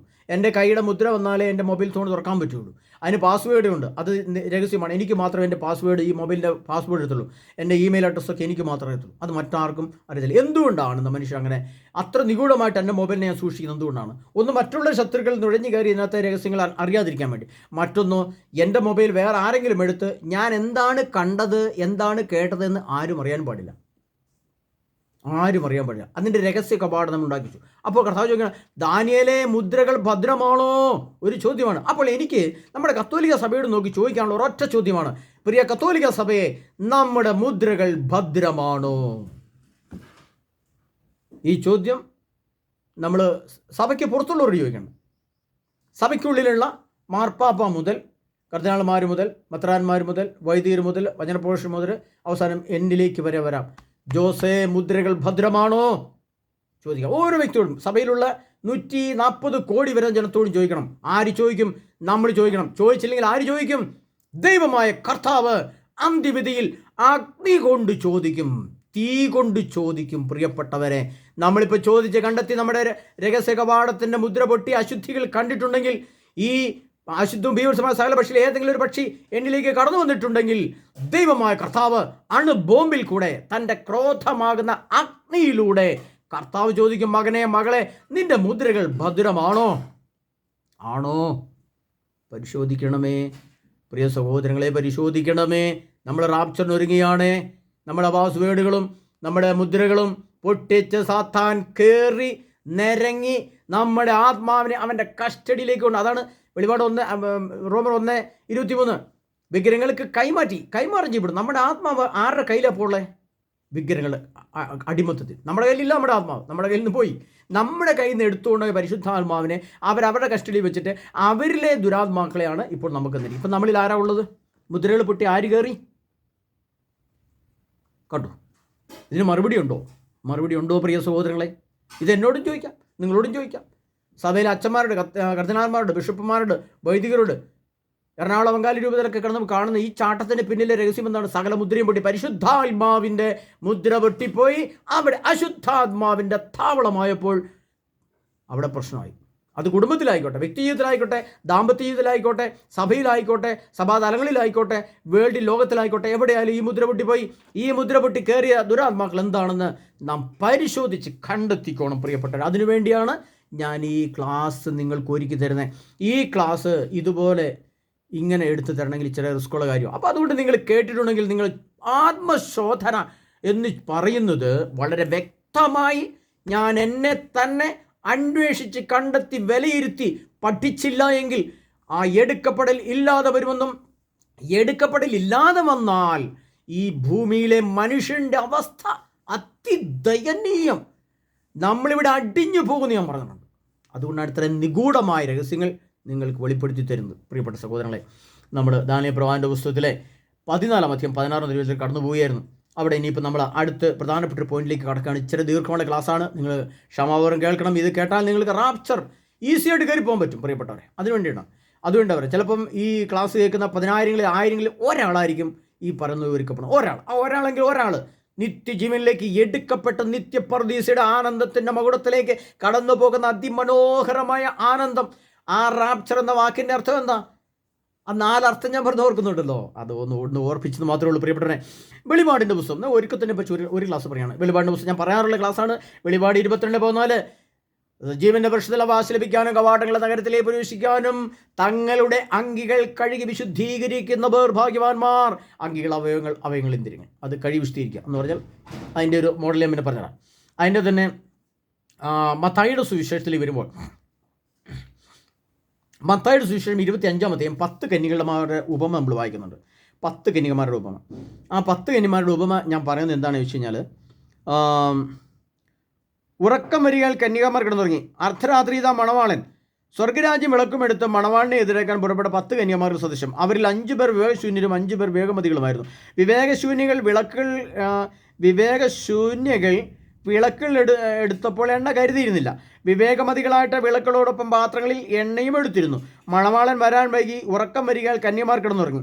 അർദ്ധരാത്രി ഇതാ മണവാളൻ പുറത്തു വന്ന് അവനെ എതിരേൽക്കുവിൻ എന്ന് ആർപ്പുവിളി ഉണ്ടായി. ഈ ആർപ്പുവിളിയാണ് ഇന്നത്തെ ഹല്ലേലൂയ, സ്തുതി, ആരാധന, യേശുവെ സ്തോത്രം, ഹല്ലേലൂയ സ്തുതിക്കുന്നു, യേശുവെ ആരാധന പറഞ്ഞത് ഈ ആർപ്പുവിളി അതാണ്. എന്ന് പറഞ്ഞാൽ ഈ ആർപ്പ് വിളിച്ച് നമ്മൾ പരിശുദ്ധാത്മാവെന്ന് അറിയണം. അതിൻ്റെ അർത്ഥം ഇതാണ്: 10 കന്യമാരിൽ 5 കന്യമാരും 5 കന്യമാർ അശുദ്ധരും 5 കന്യമാർ വിശുദ്ധരും എന്ന് പറഞ്ഞാൽ ഇവിടെ ഇടകലർന്ന് ജീവിച്ചിരുന്നു എന്നാണ് ഒരർത്ഥം. രണ്ടാമത് 5 കന്യമാരിൽ പാത്രങ്ങൾ എന്ന് പറയുന്നത് അവരുടെ ശരീരങ്ങൾ. 5 പാത്രം, 5 സ്ത്രീകൾ 5 പാത്രം അവരുടെ ശരീരം, വിളക്കുകൾ അവരുടെ ഇന്ദ്രിയങ്ങൾ. ആ വിളക്കുകളിൽ പാത്രങ്ങളിൽ വിളക്കുകളോടൊപ്പം എണ്ണയും എടുത്തിരുന്നു. എണ്ണ എന്ന് പറയുന്നത് പരിശുദ്ധാത്മാവ്. ആ പരിശുദ്ധാത്മാവ് പറയുന്നത് നമ്മൾ മനസ്സിലാക്കേണ്ടത് ഇങ്ങനെയാണ്: കണ്ണുകൾക്ക് യേശുവിൻ്റെ രൂപവും യേശുവിൻ്റെ ഇങ്ങനെ ഇത് നമുക്ക് ന്യായമായിട്ട് കാണുകയും കേൾക്കുകയും ചെയ്യാവുന്ന ഒരു രൂപമാണിത്. ഇതിൻ്റെ വസ്തുരൂപമായ ഏത് രൂപം, യേശുവിൻ്റെ ഏത് കല്ലേലുണ്ടാക്കിയ പ്രതിമയോ മണ്ണേലുണ്ടാക്കിയ പ്രതിമയോ എല്ലാം നിങ്ങൾ ആരാധിച്ചോ കണ്ടോ ഒരു കുഴപ്പവുമില്ല. അത് ഒരിക്കലും തെറ്റല്ല. നിങ്ങൾ മനസ്സിലാക്കുക. അതുപോലെ യേശുവിൻ്റെ വചനം, അക്ഷരം, ലിഖിത രൂപം, യേശു എന്ന വാക്കിൻ്റെ ലിഖിത രൂപം, യേശു എന്ന വാക്കിൻ്റെ ശബ്ദരൂപം, യേശു എന്ന് പറയുന്ന ശബ്ദരൂപം, യേശു എന്ന വാക്കിൻ്റെ ചിത്രരൂപം, അത് നമ്മൾ ചിത്രത്തിൽ എന്തെങ്കിലും യേശുവിൻ്റെ പടം കാണും, അത് നമുക്ക് ആരാധിക്കാം. യേശുവിൻ്റെ ശില്പരൂപം, ഇങ്ങനെ ഉണ്ടാക്കിയ മണ്ണിലൊക്കെ വാർത്ത വെക്കുന്നത്, അതിൻ്റെ അഗ്നിരൂപമാണ്, യേശുവിൻ്റെ അഗ്നിരൂപമാണ് പരിശുദ്ധാത്മാവ്. അങ്ങനെ നമ്മൾ ഈ 5 കന്യകമാർ കണ്ണിൽ കാണേണ്ട ലിഖിത രൂപം, വസ്തുരൂപം, കാതിൽ യേശുവിൻ്റെ വചനം, അതരത്തിലുള്ള സ്തുതിപ്പ്, ഇങ്ങനെ അവരുടെ ഇന്ദ്രിയങ്ങൾ മുഴുവനും പരിശുദ്ധി കൊണ്ട് നിറഞ്ഞ് യേശുവിൻ്റെ അവരുടെ 5 ഇന്ദ്രിയങ്ങളിലും എണ്ണ നിറഞ്ഞിരുന്ന എണ്ണ പരിശുദ്ധാത്മാവിൻ്റെ വസ്തുരൂപമാണ്. അങ്ങനെ നിറഞ്ഞിരുന്ന അവസ്ഥയാണ് 5 കന്യകമാർ. അപ്പോൾ ഈ 5 കന്യകമാരിലെ 5 വിവേകശൂന്യങ്ങളിൽ ഈ യേശുവിൻ്റെ വചനവും ഇല്ലായിരുന്നു. പക്ഷേ ഇവരുടെ കൂടെ ജീവിച്ചു. അപ്പോൾ ഇവരുടെ കൂടെ ജീവിക്കുമ്പോൾ അവർ പറഞ്ഞു, ഓ എന്നാ പൊട്ടി, എടി പൊട്ടിയായ പെണ്ണുങ്ങളെ, 5 കന്യകമാരെ ഇച്ചിരി സിനിമയൊക്കെ കണ്ടോ, ഈ മൊബൈലൊക്കെ ഉപയോഗിച്ചോ, ഇഷ്ടംപോലെ സീരിയൽ കണ്ടോ, ഇഷ്ടംപോലെ അത് കണ്ടോ ഇത് കണ്ടോ, കുഴപ്പമൊന്നുമില്ലെന്നേ, അതൊരു പ്രശ്നമില്ലെന്നേ, ഇതൊക്കെ ഉണ്ട്, കാണാൻ വേണ്ടിയില്ലേ നമുക്ക് ലോകത്തുണ്ടാക്കി തന്നത്, ഇത് ദൈവമല്ലേ ഇതെല്ലാം കണ്ടുപിടിച്ചത്, ഒരു പ്രശ്നമില്ലെന്നേ, ഇതൊക്കെ കണ്ടോന്നേ എന്ന് പറഞ്ഞിട്ട് നിർബന്ധിച്ച് അവർ കാണിച്ചു ചെയ്തു. പക്ഷെ അവർ നമ്മുടെ കൂടെ തന്നെ ഉണ്ടായിരുന്നു. നമ്മൾ അതിൽ നിന്നൊരു വ്യത്യസ്തമായ രീതിയിൽ മാറി ജീവിച്ചിരുന്നുള്ളതിൻ്റെ തെളിവിന് വേണ്ടിയിട്ടാണ് ആ മാറി ജീവിതം എന്ന് പറഞ്ഞാൽ, കുടുംബത്തിൽ 5 പേരുണ്ടെങ്കിൽ അതിൽ നിന്ന് മാറി വേറെ വീട്ടിൽ ജീവിക്കാന്നല്ല എന്നർത്ഥം. ആ വീട്ടിൽ നിന്ന് ഇറങ്ങി പോകാൻ പറ്റില്ല. പക്ഷേ ആ വീട്ടിൽ താമസിക്കുമ്പോഴും അവൻ്റെ ഇന്ദ്രിയങ്ങളിൽ, അവളുടെ ഇന്ദ്രിയങ്ങളിൽ ദൈവത്തിൻ്റെ പരിശുദ്ധാത്മാവിൻ്റെ അഗ്നി നിറഞ്ഞിരിക്കണം. വ്യത്യസ്തമായിരിക്കണം. മറ്റുള്ളവർ കളിയാക്കും, സ്വന്തം വീട്ടിൽ കളിയാക്കും, കുറ്റപ്പെടുത്തും, മോശമാണെന്ന് പറയും, നിൻ്റെ പൊട്ട വ്യാഖ്യാനം, നിൻ്റെ പൊട്ട സ്വഭാവം, അല്ലെങ്കിൽ നീ വിഡ്ഢി, നീ ഭ്രാന്തൻ എന്നൊക്കെ ഭാര്യ ഭർത്താവിനെയോ, ഭർത്താവ് ഭാര്യയോ, അപ്പൻ മക്കളെയോ, മക്കൾ അപ്പനെയോ ഒക്കെ പറഞ്ഞു വരും. സമൂഹത്തിലുള്ളവർ പറഞ്ഞിരിക്കും. നമ്മുടെ ഇടയിൽ ചില അച്ഛന്മാർ പറയും, പള്ളി കമ്മിറ്റി പറയും, ഇവനെ പോലത്തെ ഒരു പൊട്ടനും അശുദ്ധനും ലോകത്തെങ്ങും ഇല്ലെന്ന് പറയും. ഇതൊക്കെ പറഞ്ഞോട്ടെ, നമ്മൾ വ്യത്യസ്തനാണ്. എല്ലാവരും 5 കന്യകമാർ മാറ്റപ്പെട്ടതുപോലെ നമ്മൾ മാറ്റപ്പെടണം. അതുകൊണ്ടാണ് ഞാൻ ഈ വചനോട് കൂടിച്ചേർത്ത് പറഞ്ഞത്. പ്രിയപ്പെട്ട, നമ്മൾ ഒരുക്കത്തിൽ വെച്ചു. ഈ പ്രശ്നങ്ങളെല്ലാം, നിഗൂഢ രഹസ്യങ്ങൾ, എങ്ങനെയുള്ള വ്യക്തികൾക്കാണ് ഈ റാപ്ചർ കിട്ടുക എന്ന് പറഞ്ഞു വന്നതിന് ശേഷം നമ്മൾ ഒരുക്കത്തിലേക്ക് പ്രവേശനം, എങ്ങനെ ഒരുങ്ങണം, അതിനെപ്പറ്റിയാണ് ഇപ്പോൾ നമ്മൾ. അത് വെളിപാടിൻ്റെ പുസ്തകം 22-ാം അധ്യായം 14-ാം തിരുവചനം, അങ്കിയിൽ കഴിച്ചിരിക്കുന്നവർ ഭാഗ്യവാന്മാർ, അത് നമ്മൾ 1 കണ്ടു. 2 തെസ്സലോനിക്കർ 1:2-3, മത്തായിയുടെ സുവിശേഷം 25 അധ്യായം 10 കന്യകമാരുടെ നമ്മൾ കണ്ടു. ഇനി ഞാൻ ഈ റാപ്ചറിൻ്റെ ക്ലാസ് എടുത്ത കാലഘട്ടത്തിൽ തന്നെ പറയുന്നു, ഏറ്റവും ബൈബിളിൽ ഈ വിശുദ്ധ ഗ്രന്ഥത്തിൽ റാപ്ചറിനായിട്ട് ഒരുക്കപ്പെടുന്ന വ്യക്തിയെ ഒരു ഗുളിക രൂപത്തിൽ ഒരു വചനം വിശുദ്ധ ഗ്രന്ഥത്തിൽ എഴുതി വെച്ചിട്ടുണ്ട്. ഞാൻ ഈ വചനമെല്ലാം ഉൽപ്പത്തി മുതൽ വെളിപാട് വരെ ഓരോ വചനങ്ങളെയും അതിൻ്റെ ത്രിതല ജ്ഞാനം അർത്ഥം വെച്ച് പരിശോധിച്ച് പഠിച്ചു കഴിയുമ്പോൾ ഇത്രയും സുവ്യക്തമായിട്ട് പിതാവും പുത്രനും പരിശുദ്ധാത്മാവും പറഞ്ഞ എല്ലാ കൽപ്പനകളുടെയും പൂർത്തീകരണമായി ഗുളിക രൂപത്തിൽ സത്തയുടെ സത്തയായി അതിൻ്റെ ഏറ്റവും വിശിഷ്ടമായ, ഏറ്റവും മഹത്വം നിറഞ്ഞ ഒരു വചനം ബൈബിളിൽ എഴുതപ്പെട്ടിരിക്കുന്നത്, പ്രിയപ്പെട്ടവരെ, നമ്മൾ മനസ്സിലാക്കേണ്ട ഒരു പോയിന്റ് ഞാൻ പറഞ്ഞാൽ, അത് എഴുതി വെച്ചിരിക്കുന്നത് അതേപടി തന്നെ നമ്മൾ മനസ്സിലാക്കിയാൽ മാത്രമേ നമുക്കൊരു ഈ ഒരുക്കത്തിൻ്റെ ശ്രേഷ്ഠത നമുക്ക് ലഭിക്കുള്ളൂ. ഈ ഒരുക്കത്തിൻ്റെ ഒരു ശ്രേഷ്ഠതയുണ്ട്. ഈ പറഞ്ഞതുപോലെ ഞാൻ പറഞ്ഞല്ലോ. പിന്നെ ഒരു കാര്യം ചേർത്ത് പെട്ടെന്ന് ഓർമ്മ വരുമ്പോൾ ഞങ്ങൾ പറയുകയാണ്, പ്രിയപ്പെട്ടവരെ, നമ്മുടെ കത്തോലിക്ക സഭയിൽ നിന്ന് നമ്മൾ എങ്ങോട്ടും ഓടി ഒളിക്കരുത്. ഞാൻ പന്തക്കോസ്താരാണെങ്കിൽ പന്തക്കോസ്താക്കാർ ഇത് കേൾക്കുന്നുണ്ടെങ്കിൽ പന്തക്കോസ്താർ തന്നെ നിൽക്കുക, യഹോസാക്ഷികളാണ് അതിൽ തന്നെ നിൽക്കുക, സ്പിറ്റ് ജീസ് ഉള്ളവർ അവർ തന്നെ, എംബ്രഹ്മണാണ് അതിനകത്ത് നിൽക്കുക. ഒരാൾ ക്ലാസ് കിട്ടും വിചാരിച്ചിട്ട് ഇതൊന്നും വിട്ട് ഓടാനൊന്നും നിൽക്കണ്ട. RCയിലാണ് അവിടെ നിൽക്കുക, മലങ്കരയാണ് അവിടെ നിൽക്കുക, ഓർത്തഡോക്സാണ് അവിടെ നിൽക്കുക, ലത്തീനാണ് അവിടെ നിൽക്കുക, യഹോസാക്ഷിയാണ്, പന്തക്കോസ്താണ്, ഒറ്റ പ്രശ്നമില്ല. പ്രിയപ്പെട്ടവരെ, നിങ്ങൾ എവിടെ നിന്നാലും കുഴപ്പമില്ല. ഒരു മതവും മാറണ്ട, ഒരു സഭാവിഭാഗവും മാറണ്ട, നമ്മൾ എങ്ങോട്ട് ഓടുകയും വേണ്ട. നമ്മൾ കഥ പറയണത്, അവൻ മരുഭൂമിയിലുണ്ടെന്ന് പറഞ്ഞാൽ നിങ്ങൾ പുറപ്പെടരുത്, അവൻ മുറിക്കുള്ളിലുണ്ടെന്ന് പറഞ്ഞാൽ നിങ്ങൾ പോകരുത്. എന്നാൽ മിന്നൽ പുണ പോലെയായിരിക്കും മനുഷ്യത്തുണ്ടാവും. അപ്പോൾ നമ്മൾ ഈ വചനം കേട്ട്, അയ്യോ എനിക്ക് ഈ സഭയിൽ ജീവിക്കാൻ പറ്റില്ല, ഈ കുടുംബത്തിൽ ജീവിക്കാൻ പറ്റില്ല എന്നൊന്നും പറയണ്ട. നമ്മളായിരിക്കുന്ന അവസ്ഥയിൽ അവിടെ തന്നെ ഇരുന്നു, അവിടെ തന്നെ ജീവിച്ചു. പക്ഷേ ഈ വചനം കേട്ട് നമ്മുടെ ആത്മാവിലും മനസ്സിലും ശരീരത്തിലും ഒരു ഒരുക്കം സംഭവിക്കണം. അത് ആ വചനം, ആ ഗുളിക രൂപത്തിലുള്ള വചനം നിങ്ങളോട് വളരെ വ്യക്തമായിട്ട് ഞാൻ പറയാൻ ആഗ്രഹിക്കുകയാണ്. അത് 1 തെസ്സലോനിക്കർക്ക് എഴുതിയ ലേഖനം അതിൻ്റെ 5-ാം അധ്യായം അതിൻ്റെ 23-ാം തിരുവചനം. കർത്താവ് പറയുകയാണ്, സമാപന ആശംസ എന്ന് പൗലോസ്ലീഹ പറഞ്ഞുകൊണ്ട് അത് പറയുന്ന ഭാഗം ഇതാണ്: സമാധാനത്തിന് ദൈവം നിങ്ങളെ പൂർണ്ണമായും വിശുദ്ധീകരിക്കട്ടെ. ഇനി അടുത്ത വചനം നമ്മൾ കൂടുതൽ ശ്രദ്ധിച്ച് കേൾക്കണമേ. നമ്മുടെ കർത്താവായ യേശു ക്രിസ്തുവിൻ്റെ പ്രത്യാഗമനത്തിൽ, ശ്രദ്ധിച്ച് കേട്ട് ചുമ്മാ ഓടിച്ചു വായിച്ചാലൊന്നും കയറില്ല മക്കളെ, കയറില്ല. ഓടിച്ചു വായിച്ചാലൊന്നും കയറുന്ന വചനത്തിൻ്റെ നിഗൂഢ രഹസ്യങ്ങളല്ല ഞാൻ നിങ്ങൾക്ക് പറയുന്നത്. ഉപരിപ്ലമായ ഒരു വചനത്തിൻ്റെ അർത്ഥവും ഞാൻ നിങ്ങൾ പറഞ്ഞിട്ടില്ല. അതിന് സ്വർഗ്ഗം അർത്ഥമാക്കുന്ന നിഗൂഢ രഹസ്യങ്ങൾ വെളിപ്പെടുത്തിക്കൊണ്ട് സംസാരിക്കുക. കാരണം ഇത് ക്ലിക്കാകുന്ന മനുഷ്യൻ ഇത് കേൾക്കുന്ന നിമിഷം തന്നെ രൂപാന്തരപ്പെടും. എന്ന് പറഞ്ഞാൽ ഭൂമി ജീവിക്കും, പക്ഷേ അവൻ ആത്മാവും ചുറ്റും മനസ്സും രൂപാന്തരപ്പെട്ട് റാപ്ചറിൻ്റെ ഒരുക്കം ഇപ്പോഴേ സംഭവിക്കാം വ്യക്തിയിൽ. അതുകൊണ്ടാണ് നിങ്ങൾ പറഞ്ഞത്. അതുകൊണ്ട് ശ്രദ്ധിച്ച് കേൾക്കണമേ.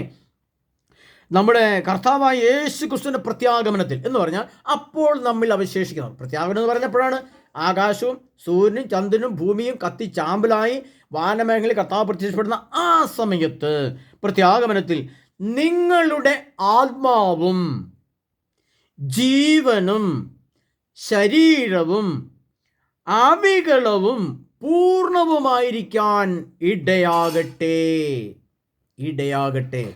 നിങ്ങളുടെ ആത്മാവും ജീവനും ശരീരവും അവികളവും പൂർണ്ണവുമായിരിക്കാൻ ഇടവരട്ടെ. എപ്പോഴാണ് പ്രത്യേകത? എന്താണ് നമ്മുടെ ആത്മാവ്? എന്താണെന്ന് നമുക്ക് പറഞ്ഞാൽ അറിയാലോ. കർത്താവ് ലൂക്കായുടെ സുവിശേഷത്തിൽ പറഞ്ഞത്, നിന്റെ ദൈവമായ കർത്താവിനെ പൂർണ്ണ ഹൃദയത്തോടും പൂർണ്ണ ആത്മാവോടും പൂർണ്ണ മനസ്സോടും പൂർണ്ണ ശക്തിയോടും കൊണ്ട് സ്നേഹിക്കണം. അപ്പം സ്നേഹം കൊണ്ട് നിറഞ്ഞ്, വിശുദ്ധി കൊണ്ട് നിറഞ്ഞ്, സ്നേഹത്തിൻ്റെ കൗടില്യമില്ലാത്ത സ്നേഹം കൊണ്ട് ആത്മാവ് ഈ ദൈവസ്നേഹത്തെ നിറഞ്ഞതായിരിക്കണം. ജീവൻ എന്ന് ബുദ്ധി, മനസ്സ്. രക്തത്തിലാണ് ജീവൻ ഇരിക്കുന്നത്. രക്തം തലച്ചോറിലാണ്, മനസ്സ് തലച്ചോറിലാണ് ഇരിക്കുന്നത്. തലച്ചോറിൽ എപ്പോഴും ബുദ്ധിയുമായിട്ട് ഇടപെട്ടാണ്. അതാണ് ജീവൻ. ബുദ്ധിയും ശരീരവും രക്തവും കൂടെ ചേർന്നതാണ് ജീവൻ. അതാണ് ജീവൻ. ആത്മാവ് വേറെ, ജീവൻ വേറെ. അത് നിങ്ങൾ ശ്രദ്ധിക്കണം. ബുദ്ധിയുടെ തലത്തിലും ബുദ്ധിയുടെ രീതിയിലും ശരീരം എന്ന് കർത്താവ് ഇവിടെ പറയുമ്പോൾ നമ്മൾ വിചാരിക്കും ഈ ശരീരമാണെന്നല്ല അതിൻ്റെ ആത്മീയാർത്ഥം. ശരീരത്തിൽ അന്തർലീനമായിരിക്കുന്ന 5 അവയവങ്ങൾ, അതിൻ്റെ ഉപഘടകങ്ങൾ. അതായത് ഉപഘടകങ്ങൾ എന്ന് പറയുമ്പോൾ ത്വക്ക്, പിന്നെ വയറ് കൊണ്ട് നമ്മൾ ഒത്തിരി ഭക്ഷണം ആഗ്രഹിക്കുന്നു, ചെവി കൊണ്ട് നമ്മൾ ഇൻപുള്ള കാര്യങ്ങൾ ശ്രദ്ധിക്കുന്നു, ശരീരത്തിൽ സുഗന്ധലേപനം ചെയ്യുന്നു. അങ്ങനെ ഇന്ദ്രിയങ്ങൾ നമ്മൾ എന്തായിരിക്കണം? അവികലമായിരിക്കണം. അവികലം പറഞ്ഞാൽ വൈകല്യമില്ലാത്തത്, പൂർണ്ണവുമായിരിക്കാൻ ഇടയാകട്ടെ. പൂർണ്ണവുമായിരിക്കുക എന്ന് പറഞ്ഞാൽ ഒരു മനുഷ്യൻ്റെ ശരീരം നമുക്കറിയാം. ഇപ്പം എൻ്റെ ഈ ചെവി മുറിച്ചിങ്ങനെ കളഞ്ഞിട്ട് ചെവി ഇല്ല വിചാരിക്കുക. ഒരു ചെവിയുണ്ട്. അപ്പോൾ ഇവിടെ ഒരു ചെവിയുടെ കുറവുണ്ടെങ്കിൽ നമുക്ക് വൈകല്യമുണ്ട്. എൻ്റെ ഒരു വിരലില്ലാന്ന് വിചാരിക്കുക. വിരലില്ലെങ്കിൽ എന്താണ് എൻ്റെ അർത്ഥം? ഈ വിരലുകൾ പൂർണ്ണമല്ല, വൈകല്യമുള്ളതാണ്. അതാണ് എൻ്റെ അർത്ഥം. അപ്പോൾ ശരീരം പൂർണ്ണമായിരിക്കുന്നു. അതിൻ്റെ എല്ലാ ശരീരവും എല്ലാം കണ്ടീഷനായിട്ട് കർത്താവ് ഒരുക്കി ഒരു യന്ത്രം പോലെ ആക്കി ക്ലിയർ ആക്കി പൂർണ്ണതയോടെ വെച്ചിരിക്കുന്നത് പോലെ നിങ്ങളുടെ ഈ 3 തലവും, മനസ്സ്, ശരീരം, ആത്മാവ് പൂർണ്ണമായിരിക്കണം, വൈകല്യമില്ലാത്തവരെ. എന്താണ് ഈ വൈകല്യം? നിങ്ങൾ ചിന്തിച്ചിട്ടുണ്ടോ? പ്രിയപ്പെട്ട പരിശുദ്ധാത്മാവ് ഈ വൈകല്യത്തെക്കുറിച്ച് പറയുന്നത് ഇങ്ങനെയാണ്: ഞാൻ മദ്യപാനം നിർത്തി, പക്ഷേ ഞാൻ മദ്യം ചിലർക്ക് കൊണ്ടു കൊടുക്കും. ഞാൻ മദ്യപിക്കുന്നില്ല, എനിക്ക് മദ്യപാനം ഇഷ്ടമല്ല, ഞാൻ നിർത്തി, ധ്യാനം കൂടി പുണ്യാളനായി, കുഴപ്പമൊന്നുമില്ല. പക്ഷേ മദ്യം ചിലർക്ക് കൊണ്ട് കൊടുക്കാൻ പൈസയും മേടിക്കും. പിന്നെ ഞാൻ ഈ മദ്യപിക്കുന്നവർ കൂടിയിരിക്കും, എനിക്ക് പ്രശ്നമൊന്നുമില്ല. പക്ഷേ ഒരു കുഴപ്പമുണ്ട്, ഞാൻ കഴിക്കുന്നില്ല. പക്ഷേ പഞ്ഞിയിൽ ഇച്ചിരി മദ്യം തൊട്ടിട്ട് ഞാൻ മണത്തു പോകും. നല്ല രസമാണ് മണക്കാൻ. മദ്യത്തിൻ്റെ ഗന്ധം എത്ര സുഖമാണ്, ഒരു സ്പിറ്റ് പോലെ നല്ല സുഖം. ഞാൻ മദ്യം കഴിക്കുന്നില്ല, അതൊരു വൈകല്യമാണ്. ചില സ്ത്രീകൾക്ക് വസ്ത്രധാരണത്തിൽ ചില ശരീരത്തിൻ്റെ പ്രദേശങ്ങളൊക്കെ കാണിച്ചു കൊടുത്താൽ ഭയങ്കര, പക്ഷേ വസ്ത്രം ധരിച്ചിട്ടുണ്ട്, കുഴപ്പമൊന്നുമില്ല. പക്ഷേ അവരുടെ ശരീരത്തിൻ്റെ വടിവുകളും കാര്യങ്ങളൊക്കെ ഒന്ന് പ്രദർശിപ്പിച്ച് കാണിച്ചാൽ, പള്ളിക്കകത്തൊന്ന് കാണിച്ചാൽ തൃപ്തിയാവും. അങ്ങനെയുള്ള വസ്ത്രം തയ്ക്കുന്നു, അങ്ങനെയുള്ള വസ്ത്രം ഇട്ടുകൊണ്ട് വന്നു. വസ്ത്രം ധരിച്ചിട്ടുണ്ട്, അവർ വസ്ത്രം ധരിച്ചല്ലേ പള്ളി വരുന്നത്. വൈകല്യങ്ങൾ, ഇങ്ങനെ നിരവധി വൈകല്യങ്ങൾ. ഈ വൈകല്യങ്ങൾ ഒന്ന് പറഞ്ഞു, ഇത് ധാരാളം പറയാനുണ്ട്, സമയം ക്ലാസ് കൂടുതലായതുകൊണ്ട് ഞാൻ പറയുകയാണ്. പ്രിയപ്പെട്ടവരെ, ഇങ്ങനെ അവികലം, വൈകല്യമില്ലാത്തതായിരിക്കണം. ഏത്? ചിലരെ ഇടവപ്പള്ളി കുർബാനയ്ക്ക് പോകല, അയലോക്കത്തെ പള്ളി പോകും, വൈകല്യമാണ്. ചിലർ ധ്യാനം മാത്രമേ കൂടുള്ളൂ, ആരാധന കൂടാൻ നിൽക്കാല, കുമ്പസാരിക്കാൻ നിൽക്കാല, വൈകല്യം. ചിലർ കുമ്പസാരം മാത്രമേ ഉള്ളൂ, ആഴ്ച കുമ്പസാരിക്കും. ആരാധന വേണ്ട, ആരാധന സെൻ്ററുകളിൽ പോകല, ആരാധനയുടെ വലിയ താല്പര്യമില്ല. കാരണം ആരാധന കുറേ സമയം മുട്ട നിൽക്കണം, തുമ്പക്കുറ്റിയെ കാട്ടി ദിവ്യഗാനത്തിന് മുമ്പിൽ നിന്ന് ആരാധന 1.5 മണിക്കൂറൊക്കെ ഉള്ള ആരാധന ഉണ്ട്, അത് കുഴപ്പമില്ല. പക്ഷേ കുമ്പസാരിച്ചാൽ മതി. ചിലർ ദോമേന മാത്രം മതി, കുർബാന വേണ്ട. ചിലർക്ക് പന്തൽ പ്രദർശനം ഭയങ്കര ഇഷ്ടമാണ്. പന്തൽ പ്രദർശനത്തിന് ഇങ്ങനെ ഏത് വസ്ത്രം ധരിച്ച് അണിഞ്ഞൊരുങ്ങിയ ചണ്ടമേളത്തിലോട്ടൊക്കെ ഇങ്ങനെ നോക്കി ഇങ്ങനെ ആനന്ദം കൊണ്ട് മനുഷ്യനെ കൊണ്ടുപോകും. പക്ഷേ ദിവ്യകാരുണ്യ ആരാധനകൾ എനിക്കിഷ്ടമല്ല. എൻ്റെ യേശു ക്രിസ്തുവിൻ്റെ വചനം എനിക്കത്ര ഇഷ്ടമല്ല. കാരണം വെച്ചാൽ അത് എന്നെ ചോദ്യം ചെയ്യും, അതിൻ്റെ കഴുത്തിന് കത്തി വെക്കും. കാരണം വചനം 2 വാളാണെന്ന് കർത്താവ് പറയുന്നുണ്ട്. അപ്പോൾ ഇതൊക്കെ 2 വാളായിട്ട് നിങ്ങളുടെ ഹൃദയത്തിൽ തുളച്ചു കയറുമ്പോൾ എനിക്ക് അത്ര ഇഷ്ടമല്ല. ഈ വചനപോഷണകരെ എനിക്കിഷ്ടമല്ല, എനിക്ക് ഈ വചനപോഷണം ഇഷ്ടമല്ല, പൊട്ടത്തെറ്റാ. ഇതൊക്കെ നിന്നോട് വ്യാഖ്യാനത്തിൽ പറയാൻ ആരാ പറഞ്ഞത്? നിനക്ക് അറിവ് എവിടെ നിന്ന് കിട്ടിയേ? നിന്നെ ആരാ വളർത്തിയത്? ചില ചോദിക്കുന്നുണ്ട്, നീ ഏത് സഭക്കാരനാ, നിനക്ക് എവിടെ നിന്ന് പറയാൻ കിട്ടിയേ? നമ്മുടെ വൈകല്യങ്ങൾ ചോദിക്കുകയാണ് പ്രിയപ്പെട്ടവരെ. ഒരു വൈകല്യവും വേണ്ട. ഇത് ദൈവത്തിൻ്റെ പരിശുദ്ധാത്മാവാണ് സംസാരിക്കുന്നത്. കേൾക്കുമ്പോൾ മനസ്സിലാക്കാൻ കഴിവുള്ള ഗ്രഹിച്ചാൽ മതി. ഗ്രഹിക്കുവാൻ കഴിവുള്ളവൻ ഗ്രഹിക്കട്ടെ, കേൾക്കുവാൻ ചെവിയുള്ളവൻ കേൾക്കട്ടെ എന്ന് കർത്താവ് പറഞ്ഞിട്ടുണ്ട്, പറഞ്ഞിട്ടില്ലേ? അത് തന്നെ ഇതു പ്രിയപ്പെട്ടവരെ. അപ്പോൾ ഞാൻ നിങ്ങൾക്ക് സംശയം പറഞ്ഞാൽ ഞാൻ ആർ.സി.കാരനാണ്. കത്തോലിക്ക സഭ റോമൻ വിഭാഗത്തിൽപ്പെട്ട ആളാണ്. ഞാൻ തലശ്ശേരി രൂപതയിൽ, കണ്ണൂർ ജില്ലയിൽ തലശ്ശേരി രൂപതയിലുള്ള ആളാണ്. എൻ്റെ ഈ കാര്യങ്ങളൊക്കെ ഈ സഭാതലത്തിൽ ഞാൻ അറിയിച്ചിട്ടുമുണ്ട്. ഈ ക്ലാസ്സുകളും അതിനെക്കുറിച്ചൊക്കെ ഞാൻ അവരോട് പറഞ്ഞു കൊടുത്തിട്ടുണ്ട്. അതിൻ്റെ അംഗീകാരത്തിൻ്റെ കാർഡും കാര്യങ്ങളുണ്ട്. പ്രീച്ചിങ് ആൻഡ് കൗൺസിലിംഗ് കാർഡുകൾ എൻ്റെ കയ്യിലുണ്ട്. ഇതൊക്കെ ഉണ്ട്. പിന്നെ നിങ്ങളെ ആരും ബോധ്യപ്പെടുത്തേണ്ട ആവശ്യം എനിക്കില്ല. ഓക്കെ, ചില സംശയം ചോദിച്ചുകൊണ്ട് പറഞ്ഞതാണ്. പന്തക്കോസ്ത വിഭാഗമല്ല, പന്തക്കോസ്തയിലോട്ട് ഒത്തിരി ആൾക്ക് ക്ഷണിച്ചിട്ടുണ്ട്. ഒരുപാട് സഭാ വിഭാഗത്തിൽ എന്നെ ക്ഷണിച്ചിട്ടുണ്ട്. ഞാൻ പോയില്ല. കാരണം വെച്ചാൽ ഞാൻ മുമ്പേ പറഞ്ഞല്ലോ, ഒരിടത്തേക്കും പോകേണ്ട മക്കളെ. കർത്താവ് നിങ്ങളെ എവിടെ ജനിപ്പിച്ച് എവിടെ നിർത്തിയോ അവിടെ നിന്നാൽ മതി. ഈ പറമ്പറമാരിലേക്കൊക്കെ പോയവരെ കുറിച്ച് വാർത്തകളൊക്കെ നിങ്ങൾ കേൾക്കുന്നത് എത്ര ഭയാനകമാണ് അവരുടെ പ്രവർത്തികൾ. വചനം പറയുന്നത് വചനം പോലെയല്ല പ്രവൃത്തി. വചനവും പ്രവൃത്തിയും ഒരു ഈക്വലൈസിംഗ് ആയിട്ട് പോയാൽ പോരാ, രണ്ടും കൂടെ ഒന്നായിട്ട് പോകും. ഈ വചനം ഇങ്ങനെ നേരെ ട്രെയിനിൻ്റെ പാളം പോകുന്ന പോലെ ഇങ്ങനെ പോയാൽ പോരാ. വചനം ഇങ്ങനെ പോവും, ഇവിടെ പ്രവൃത്തി ഇങ്ങനെ പോകും. അതുകൊണ്ട് കാര്യമില്ല. വചനവും പ്രവൃത്തിയും ഒന്നായിട്ട് പോകും. അതാണ് ദൈവവചനത്തിനും. അത് നമുക്ക് ഒരിടത്തും പോകേണ്ട ആവശ്യമില്ല. ഓരോ വിഭാഗത്തിലേയും പോകണം. നമ്മൾ നിൽക്കുന്നത് ഇപ്പം തന്നെ കർത്താവിന് വേണ്ടി ഒരുങ്ങാൻ പ്രിയപ്പെട്ടവരെ. അതുകൊണ്ട് കർത്താവ് പറഞ്ഞതാണ് അതാണ് ഈ ഗുളിക രൂപത്തിലുള്ള വചനമാണ്. നിങ്ങൾ ഓർത്തിരിക്കണമേ പ്രിയ സഹോദരങ്ങളെ. 1 തെസ്സലോനിക്കർക്ക് ലേഖനം 5-ാം അധ്യായം അതിൻ്റെ 23-ാം തിരുവചനം കർത്താവ് പറയുന്നത്, സമാധാനത്തിൻ്റെ ദൈവം നിങ്ങളെ പൂർണ്ണമായും വിശദീകരിക്കട്ടെ. സമാധാനത്തിൻ്റെ ദൈവമായ യേശു നിങ്ങൾക്ക് സമാധാനം. ആരാ സമാധാനം കൊടുത്തേ? കർത്താവ് കുരിശിൽ തൻ്റെ രക്തം ചിന്തിക്കൊണ്ട് കരങ്ങളിൽ ആണികൾ അടിച്ചു കയറ്റുമ്പോൾ, മുൾമുടി തലയിൽ വെച്ച് അമർത്തി രക്തം പുറത്തേക്ക് ഒഴുക്കുമ്പോൾ, കുന്തം കൊണ്ട് ഹൃദയത്തിൽ കുത്തിക്കയറ്റി രക്തവും വെള്ളം പുറത്തേക്ക് ഒഴുകുമ്പോൾ, കുന്തം വലിച്ചെടുത്തപ്പോൾ അവിടുന്ന് രക്തവും വെള്ളവും എനിക്കായിട്ട് ഒഴുക്കിയിട്ടുണ്ടെങ്കിൽ അതാണ് സമാധാനം. അതെൻ്റെ വിമോചനത്തിന് ഉപയോഗിച്ചു പ്രിയ സഹോദരങ്ങളെ. ആ സമാധാനം തന്ന യേശു ക്രിസ്തു, യേശുവാണ് സമാധാനം. മറ്റൊരു ദൈവവും ഈ ലോകത്തിന് സമാധാനം കൊടുത്തിട്ടില്ല. ഇല്ല. മറ്റൊരു ദൈവവും ദൈവമല്ല, ക്രിസ്തുവാണ് ഏക ദൈവം. കാരണം കുരിശിൽ തൂങ്ങി മരിച്ചു ഉയർത്തെഴുന്നേറ്റവനാണ് ക്രിസ്തു. അതാണ് ദൈവം. അതുകൊണ്ട് കർത്താവ് പറയുന്നത്, സമാധാനത്തിൻ്റെ ദൈവം നിങ്ങളെ പൂർണ്ണമായും വിശുദ്ധീകരിക്കട്ടെ. നമ്മുടെ കർത്താവായ യേശു ക്രിസ്തുവിൻ്റെ പ്രത്യാഗമനത്തിൽ നിങ്ങളുടെ സഭയോടും കൂടെ ചേർന്ന ഒരു വ്യക്തിയോട് പറയുകയാണ്, നിൻ്റെ എന്നുള്ള പറഞ്ഞിരിക്കുന്നത് അവിടെ നിങ്ങളുടെ എന്നാ പറയുന്നത്. ശ്രദ്ധിക്കണമേ, വചനം വള്ളിപ്പുള്ളിക്ക് മാറ്റി വായിച്ചാൽ അതിൻ്റെ നിഗൂഢാർത്ഥം നമുക്ക് വെളിപ്പെട്ട് കിട്ടില്ല, തള്ളിപ്പോവും. വചനത്തിൻ്റെ അർത്ഥം തള്ളിപ്പോവും. നിങ്ങളുടെ സഭയുടെ, കുടുംബത്തിൻ്റെ, കൂട്ടായ്മകളുടെ, ആഗോള സഭയുടെ, നിന്റെ എന്ന് പറയുന്നതുണ്ട്. എവിടെയാണ്? വെളിപാട് 3:10. എവിടെ സകല ഭൂവാസികളും പരിശോധിക്കാൻ ലോകത്തിൽ ഉണ്ടായിരിക്കുന്ന കഷ്ടങ്ങളുടെ സമയത്ത് നിന്നെ ഞാൻ സംരക്ഷിക്കും. അവിടെ നിങ്ങളുടെ എന്ന് പറഞ്ഞിട്ടില്ല. കാരണം ഈ എടുക്കപ്പെടലിന് സമയമാകുമ്പോൾ അപ്പോൾ നമ്മൾ അവശേഷിക്കുന്നവർ വന്നിരിക്കുന്നവർ ഇവിടെ എത്ര പേരുണ്ടാവും? ഈ രീതിയിലുള്ള വചന ക്ലാസ്സുകൾ കേട്ടു. റാപ്ചറിൻ്റെ 5-ാമത്തെ ക്ലാസ്സാണിത് അല്ലേ? അപ്പോൾ ഇതിനകത്ത് പറഞ്ഞ കാര്യങ്ങൾ മുഴുവനും ഒന്ന് പുറകോട്ട് തിരിഞ്ഞ് ക്ലാസ് 1 by 1 ആയിട്ട് നിങ്ങൾ കേട്ടു നോക്കിയാൽ നമുക്കറിയാം നമ്മളെവിടെയാണ് നിൽക്കുന്നത്. പാപത്തിൻ്റെയോ തിന്മയുടെ അടിമത്തത്തിലാണോ, പാതാളത്തിലാണോ, എവിടെയാണെന്ന് ചിന്തിച്ചുള്ള പ്രിയപ്പെട്ടവരെ, അവികളവും പൂർണ്ണവുമായിരിക്കാൻ ഇടയാകട്ടെ. കർത്താവ് പറയാണ് ഇടയാട്ടെ, അങ്ങനെ സംഭവിക്കട്ടെ. അല്ലെങ്കിൽ, അങ്ങനെ സംഭവിച്ചില്ലെങ്കിൽ എന്തു സംഭവിക്കും? ചെറുതായിട്ട് ഞാൻ പറയാം, നീട്ടിക്കൊണ്ടു പോകുന്നില്ല. അങ്ങനെ സംഭവിച്ചില്ലെങ്കിൽ എന്ത് സംഭവിക്കും? മത്തായിയുടെ സുവിശേഷത്തിൽ കർത്താവ് പറയുന്നുണ്ട്, അന്ന് രാത്രിയിൽ ഒരു കട്ടിലിൽ 2 പേരുണ്ടായിരിക്കും, ഒരാൾ എടുക്കപ്പെടും, മറ്റേ അവശേഷിക്കും. അന്ന് 2 സ്ത്രീകൾ തിരികളിൽ പൊടിച്ചുകൊണ്ടിരിക്കും, ഒരാൾ എടുക്കപ്പെടും, മറ്റേ അവശേഷിക്കും. അപ്പോൾ ശിശുമാർ ചോദിച്ചു, കർത്താവേ എവിടേക്ക്, എങ്ങോട്ടാണ് എടുക്കുന്നത്? കർത്താവ് പറഞ്ഞ മറുപടി ഏതാണ്? ശവം എവിടെയോ അവിടെ കഴുകന്മാർ വന്നുകൂടും. അപ്പോൾ പിന്നീടുള്ള ജീവിതവും അതിനു മുമ്പ് ഈ റാപ്ചറിനായിട്ടും നിദ്രയ്ക്കായിട്ടും ഒരുക്കപ്പെടാത്തവരെല്ലാം ശവമുള്ള ശരീരമായിട്ട് മാറും. അവർ ജീവിച്ചിരിക്കെ തന്നെ മരിച്ചവരാണെന്ന് ഗലാത്യർക്കെഴുതി യാക്കോബുകാരുടെ എഴുതി വെച്ചിട്ടുണ്ട്. അവർ ജീവിച്ചിരിക്കെ തന്നെ മരിച്ചു കഴിഞ്ഞു എന്ന് പറയാൻ അർത്ഥം എന്താ? അപ്പോൾ അത് പോരാ തന്നെ ഈ സംഭവങ്ങൾ നടക്കുമ്പോൾ എന്തായിരിക്കും അനുഭവം?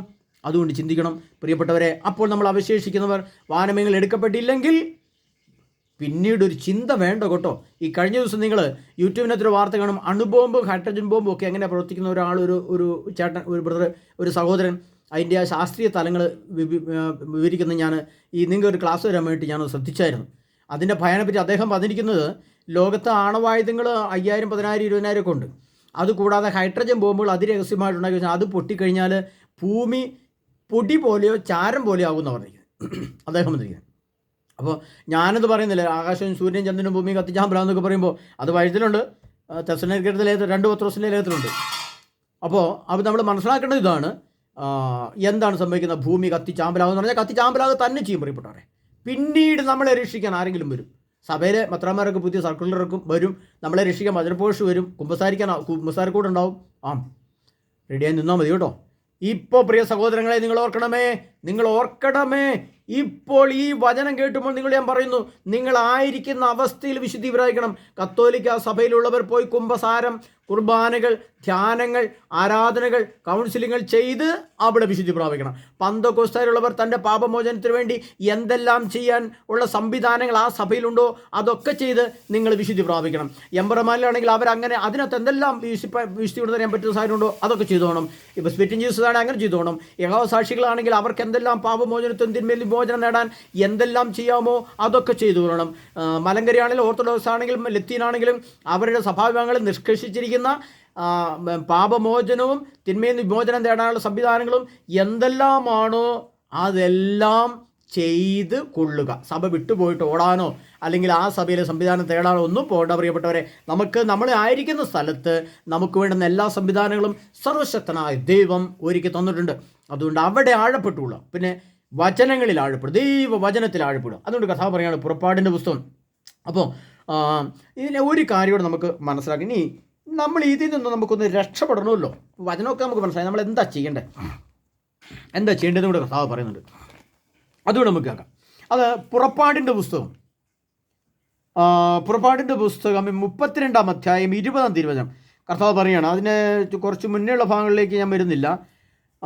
അതിങ്ങനെയാണ്: മോശ കൈകളിൽ നിന്ന് ഉടമ്പടി പത്രങ്ങളുമായി താഴേക്കിറങ്ങി പലകളുടെ ഇരുവശങ്ങളിലും എഴുത്തുണ്ടായിരുന്ന പലകൾ ദൈവത്തിൻ്റെ കൈവേലയും അവയിൽ കൊത്തിയിരുന്നത് അവിടുത്തെ കൈയെഴുത്തുമായിരുന്നു. ജനങ്ങൾ അട്ടഹസിക്കുന്ന സ്വരം കേട്ടപ്പോൾ ജോഷുവ മോശയോട് പറഞ്ഞു, പാളയത്തിൽ യുദ്ധത്തിൻ്റെ ശബ്ദം കേൾക്കുന്നു. എന്നാൽ മോശ പറഞ്ഞു, ഞാൻ കേൾക്കുന്ന പാളയത്തിൻ്റെ അട്ടഹാസമോ പരാജയത്തിൻ്റെ മുറിവിളിയോ അല്ല, പാട്ട് കേൾക്കുന്ന ശബ്ദമാണ്. മോശ പാളയത്തിനടുത്തേക്ക് എത്തിയപ്പോൾ കാളക്കുട്ടിയെ കണ്ടു. അവർ നൃത്തം ചെയ്യുന്നതും കണ്ടു. അവൻ്റെ കോപം ആളിക്കത്തി. അവൻ കൽപ്പലകൾ വലിച്ചെറിഞ്ഞു. മലയുടെ അടിവാരത്തിൽ വെച്ച് അവ തകർത്തു കളഞ്ഞു. ഇനി നിങ്ങൾ ശ്രദ്ധിക്കണം. എന്താ ശ്രദ്ധിക്കറിയോ? അവൻ കാളക്കുട്ടി എടുത്ത് തീയിലിട്ട് ചുട്ടു. അത് ഇടിച്ച് പൊടിയാക്കി വെള്ളത്തിൽ കലക്കി ഇസ്രായേൽ ജനത്തെ കൊണ്ട് കുടിപ്പിച്ചു. ഇനി അവിടുത്തെ ലേശോട് വായിച്ച് താഴ്ത്തു വരണം. ഞാൻ പറഞ്ഞു, സ്വർണം കൈവശമുള്ളവർ അത് കൊണ്ടുവരട്ടെ. അവർ കൊണ്ടുവന്നു. ഞാനത് തീയിലിട്ടു. അപ്പോൾ ഈ കാളക്കുട്ടി പുറത്തു വന്നു. ഇത് മനസ്സിലായോ? അപ്പോൾ നമ്മുടെ കയ്യിലുള്ള വിഗ്രഹങ്ങളെ തീയിലിട്ട് ചുട്ടുകളയണം ഒന്നെങ്കിൽ. അല്ലെങ്കിൽ എസെക്കിയേൽ കഴിഞ്ഞ ക്ലാസ്സിൽ ഞാൻ തന്നൊരു ക്ലാസ് ഉണ്ട്. എസെക്കിയേൽ 20:7 നിങ്ങളുടെ കണ്ണുകളെ പ്രലോഭിപ്പിക്കുന്ന മ്ലേച്ഛ വസ്തുക്കൾ നിങ്ങളുടെ കൺമുമ്പിൽ നിന്നും എടുത്ത് ദൂരെ എറിഞ്ഞു കളയണം. ഒന്നെങ്കിൽ ദൂരെ എറിഞ്ഞു കളയുക, അല്ലെങ്കിൽ തീയിലിട്ട് ചുട്ട് കളയുക. കാരണം ഇതിനകത്തുള്ളത് കാളക്കുട്ടിയാണ്. കാള എന്ന് പറഞ്ഞാൽ എന്താണെന്ന് അറിയോ? കാള വയലിൻ്റെ പ്രതീകമാണ്. വയലെന്ന് പറഞ്ഞാൽ സമ്പത്ത്. അതായത് പഴയ കാലത്ത് നമുക്കറിയാം കണ്ടങ്ങൾ, അതായത് കൃഷിയിടങ്ങളുണ്ട്. കൃഷിയിടങ്ങളെടുത്ത് എല്ലാവർക്കും 10 ഏക്കർ 100 ഏക്കർ കൃഷി കണ്ടങ്ങൾ പിന്നെ പാടങ്ങളുണ്ടെങ്കിൽ അവിടെ 8ഉം 10ഉം കാളകളുണ്ടാകും. ഈ കാളകളെ ഉപയോഗിച്ചുകൊണ്ടാണ് എന്ത് ചെയ്യുന്നത്? ഇവർ ഈ ഉഴലുന്നത്, ഇവനെ ഉഴുതു മറിച്ച് നെൽകൃഷി ഗോതമ്പ് കൃഷി ഇറക്കുന്നത്. അപ്പോൾ ഇന്നത്തെ കാലത്ത് ട്രാക്ടറായി മാറി. അപ്പോൾ ഇന്നത്തെ കാലത്ത് ട്രാക്ടർ എന്ന് പറയും. ഇന്ന് വചനം എഴുതുവാണെങ്കിൽ ട്രാക്ടറുകൾ എന്ന് എഴുതണം. അന്നത്തെ കാലത്ത് കാളകൾ. ഈ കാളകൾ എന്തിൻ്റെ പ്രതീകമാണ്? വയലെന്ന് പറയുന്നത് കൃഷിയിൽ നിന്ന് പണത്തിൽ നിന്ന് ധനത്തിൽ നിന്ന് സമ്പത്ത്, അതെല്ലാം കിടക്കുന്നത് താണ്ടി അതുകൊണ്ട് കാളകൾ എന്ന് പറഞ്ഞു. അപ്പോൾ ഇന്നത്തെ സ്വർണം പോലെ നമ്മളെ കരുതുന്ന നമ്മുടെ സഭയും സ്വർണം പോലെ കരുതുന്ന നമ്മുടെ ചില വിശ്വാസങ്ങളും എല്ലാം ശരിക്കും കർത്താവ് തൊണ്ട് പൊളിക്കുന്ന പോലെ പൊളിച്ചാൽ ഉള്ളിലുള്ള എന്താണെന്ന് അറിയാമോ? തീയിലിട്ട് ചുട്ട് കഴിയുമ്പോൾ പുറത്ത് വരുന്ന എന്താ അറിയാം? സ്വർണ്ണം ഉരുകി അങ്ങ് പോയി. അതിൻ്റെ ഉള്ളിൽ മൺകട്ടയാണ്, കാളയുടെ രൂപത്തിലുള്ള മൺകട്ടയാണ്. ആ മൺകട്ടയെ പൊതിഞ്ഞ് സ്വർണം വെച്ചിരിക്കുകയാണ്. നമ്മുടെ ലോക്കറ്റിലൊക്കെ ഇട്ടിരിക്കുക ഇങ്ങനെ അവിടുത്തെ സ്ത്രീ അന്നത്തെ കാലത്ത്. അപ്പോൾ ഇത് തീയിലിട്ട് ചുട്ട് കഴിയുമ്പോൾ സ്വർണ്ണം ഉരുകി അങ്ങ് പോയി കഴിഞ്ഞപ്പോൾ കാളക്കുട്ടിയുടെ മണ്ണ് തെളിഞ്ഞു വന്നു എന്ന് പറഞ്ഞാൽ എന്താണ്? അതിന് വേറെ ഇന്നത്തെ ആത്മീയ അർത്ഥം പറയാം, അത് കൂടുതൽ വിശദീകരിക്കുന്നില്ല. ഇന്നത്തെ ആത്മീയ അർത്ഥം പറഞ്ഞാൽ ഞാനെന്ന വ്യക്തി മരിച്ചു കഴിഞ്ഞപ്പോൾ എന്നിലുണ്ടായിരുന്ന ഏതാണെന്നറിയോ? കാളയായിരുന്നു. എന്താണെന്നറിയോ?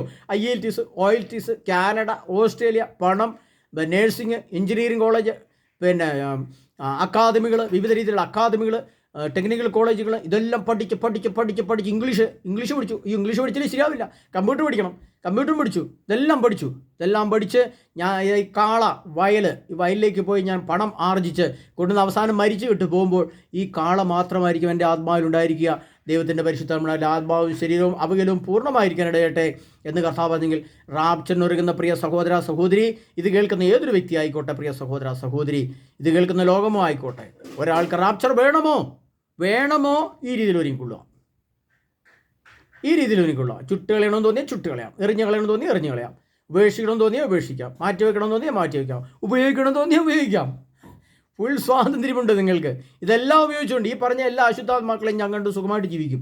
അതിന് ഒരു ഭദ്രന്മാരുടെയും ക്ലാസിൻ്റെ ആവശ്യം എനിക്കില്ല, ഒരു സഭയുടെ ആവശ്യമില്ല. ഇനി അത്യാവശ്യം സംസാരിച്ചാൽ മതി, അത്യാവശ്യം കുടായി കണ്ടു ഞാൻ രക്ഷപ്പെടുന്നേ. അങ്ങനെയാണോ നിങ്ങളുടെ ധാരണ? ആയിക്കോ, ഒരു പരാതിയില്ല പ്രിയപ്പെട്ടവരെ. അഗ്നി കൊണ്ട് ശോധന ചെയ്യപ്പെടുമ്പോൾ അവിടെ തെളിയും. അതെവിടെ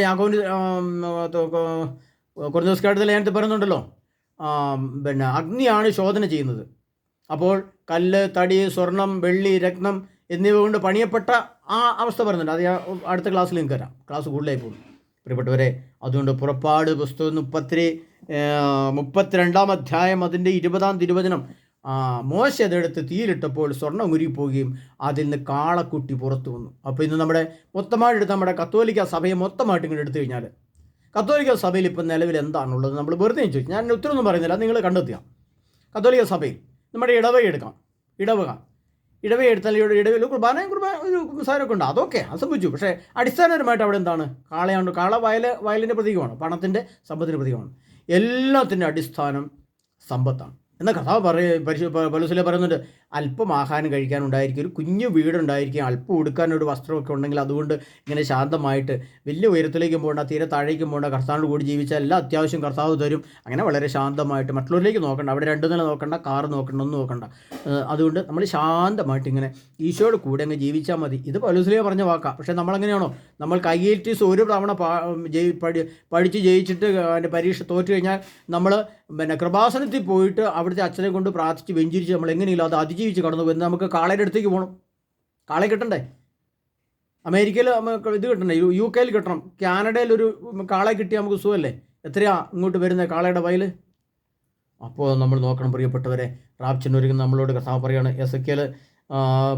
ഞാൻ പറഞ്ഞു എസെക്കിയേൽ 27, നിങ്ങളുടെ കണ്ണുകളെ പ്രലോഭിക്കുന്ന മ്ലേച്ഛവസ്തുക്കളെ കണ്ണുകളിൽ ദൂരെ എറിയുക. അല്ലെങ്കിൽ എന്ത് ചെയ്യണം? പുറപ്പാട് 32:20 കത്തിക്കണം തോന്നി കത്തിക്കാം. ഞാൻ നിങ്ങളുടെ സ്വാതന്ത്ര്യത്തിന് വിട്ടു. റാപ്ചർ വേണമോ തീരുമാനിക്കുന്നത് നിങ്ങളുടെ ഇഷ്ടമാണത് ഞാൻ നിർബന്ധിക്കാനില്ല. അത് നിങ്ങളുടെ ഇഷ്ടത്തിന് വിട്ടിട്ട് നിങ്ങളുടെ സ്വാതന്ത്ര്യം വിടുന്നു. പ്രിയ സഹോദരങ്ങളെ, കർത്താവായ യേശു ക്രിസ്തുവിൻ്റെ 2ാം വരവിൻ്റെ റാപ്ചറിൻ്റെ ഒരുക്ക ക്ലാസ് നമ്മൾ ഇവിടെ ഏകദേശം ഒന്ന് പരിസമാപിക്കുകയാണ്. ഇതിൻ്റെ ഒത്തിരി ക്ലാസ്സുകൾ തരാനുണ്ട്, പക്ഷേ ഒരുപാട് തരുന്നതിൽ വലിയ അർത്ഥമൊന്നുമില്ല, ഒരുപാട് വചനം കേൾക്കുന്നതിൽ വലിയ അർത്ഥമൊന്നുമില്ല. നമുക്ക് ഒരുങ്ങാൻ ഈ ക്ലാസ്, ഈ മൊത്തം റാപ്ചറിൻ്റെ ഏതാണ്ട് എല്ലാം കൂടെ കൺക്ലൂഡ് ചെയ്ത് ഒരു ക്ലാസ്സായിരുന്നു ഇത്. ഈ ക്ലാസ് നിങ്ങൾക്ക് ഉപകാരപ്രദമായിരിക്കട്ടെ. അതുകൊണ്ട് നമുക്ക് ഇപ്പോൾ ഇതൊക്കെ പറയുമ്പോൾ ഒരു കാര്യം കൂടെ നമുക്ക് മനസ്സിലാക്കാനുണ്ട്. നമ്മൾ ഒരു കാര്യം കൂടെ മനസ്സിലാക്കണം. ഗലാത്യക്കാരുടെ ലേഖനം 6-ാം അധ്യായം 10-ാം തിരുവചനം, നമ്മൾ ഒരേ കുടുംബത്തിൽപ്പെട്ടവർക്ക് നമുക്ക് നന്മ ചെയ്യാം, ഒരേ കുടുംബത്തിൽപ്പെട്ടവർ നന്മ നമ്മൾ ചെയ്യണം. ഇതൊക്കെ കേട്ടിങ്ങനെ ഒരുങ്ങിയിരുന്നാൽ പോരാ. നമ്മൾ വിചാരം അതാണ്. മത്തായിയുടെ സുവിശേഷം 24-ാം അധ്യായത്തിൽ കർത്താവ് പറയുന്നത് അവസാന വിധി എന്ന് പറയുന്ന ഭാഗത്ത്, ഞാൻ നഗ്നനായിരുന്നു, രോഗിയായിരുന്നു, കാരാഗൃഹത്തിലായിരുന്നു, എന്നെ ഉടുപ്പിച്ചു, എനിക്ക് ഭക്ഷണം തന്നു പറയുന്നൊരു ഭാഗമുണ്ട്.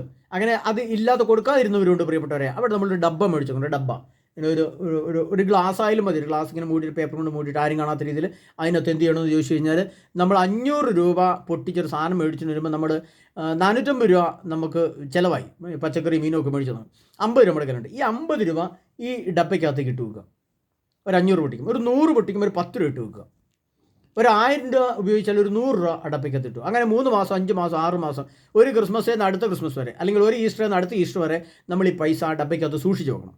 സൂക്ഷിച്ച് വെച്ച് കഴിയുമ്പോൾ എന്താ നമുക്ക് ഗുണം കിട്ടുക? ആ ക്രിസ്മസിനും ഈസ്റ്ററിനും ഈ ഡബ്ബ പൊട്ടിക്കുമ്പോൾ നമുക്ക് അതിൽ നിന്ന് ഈ ഒരു വർഷം സൂക്ഷിച്ച് വെച്ച പൈസ എല്ലാം കൂടി കൂട്ടി ഒരു 3000-4000 രൂപ ഉണ്ടാവും, അല്ലെങ്കിൽ 5000 ഒക്കെ ഉണ്ടാവും നമ്മൾ ഇടുന്നതനുസരിച്ച്. ഈ പൈസ നമ്മൾ പൊട്ടിച്ച് മറ്റൊന്നിനും എടുക്കരുത്.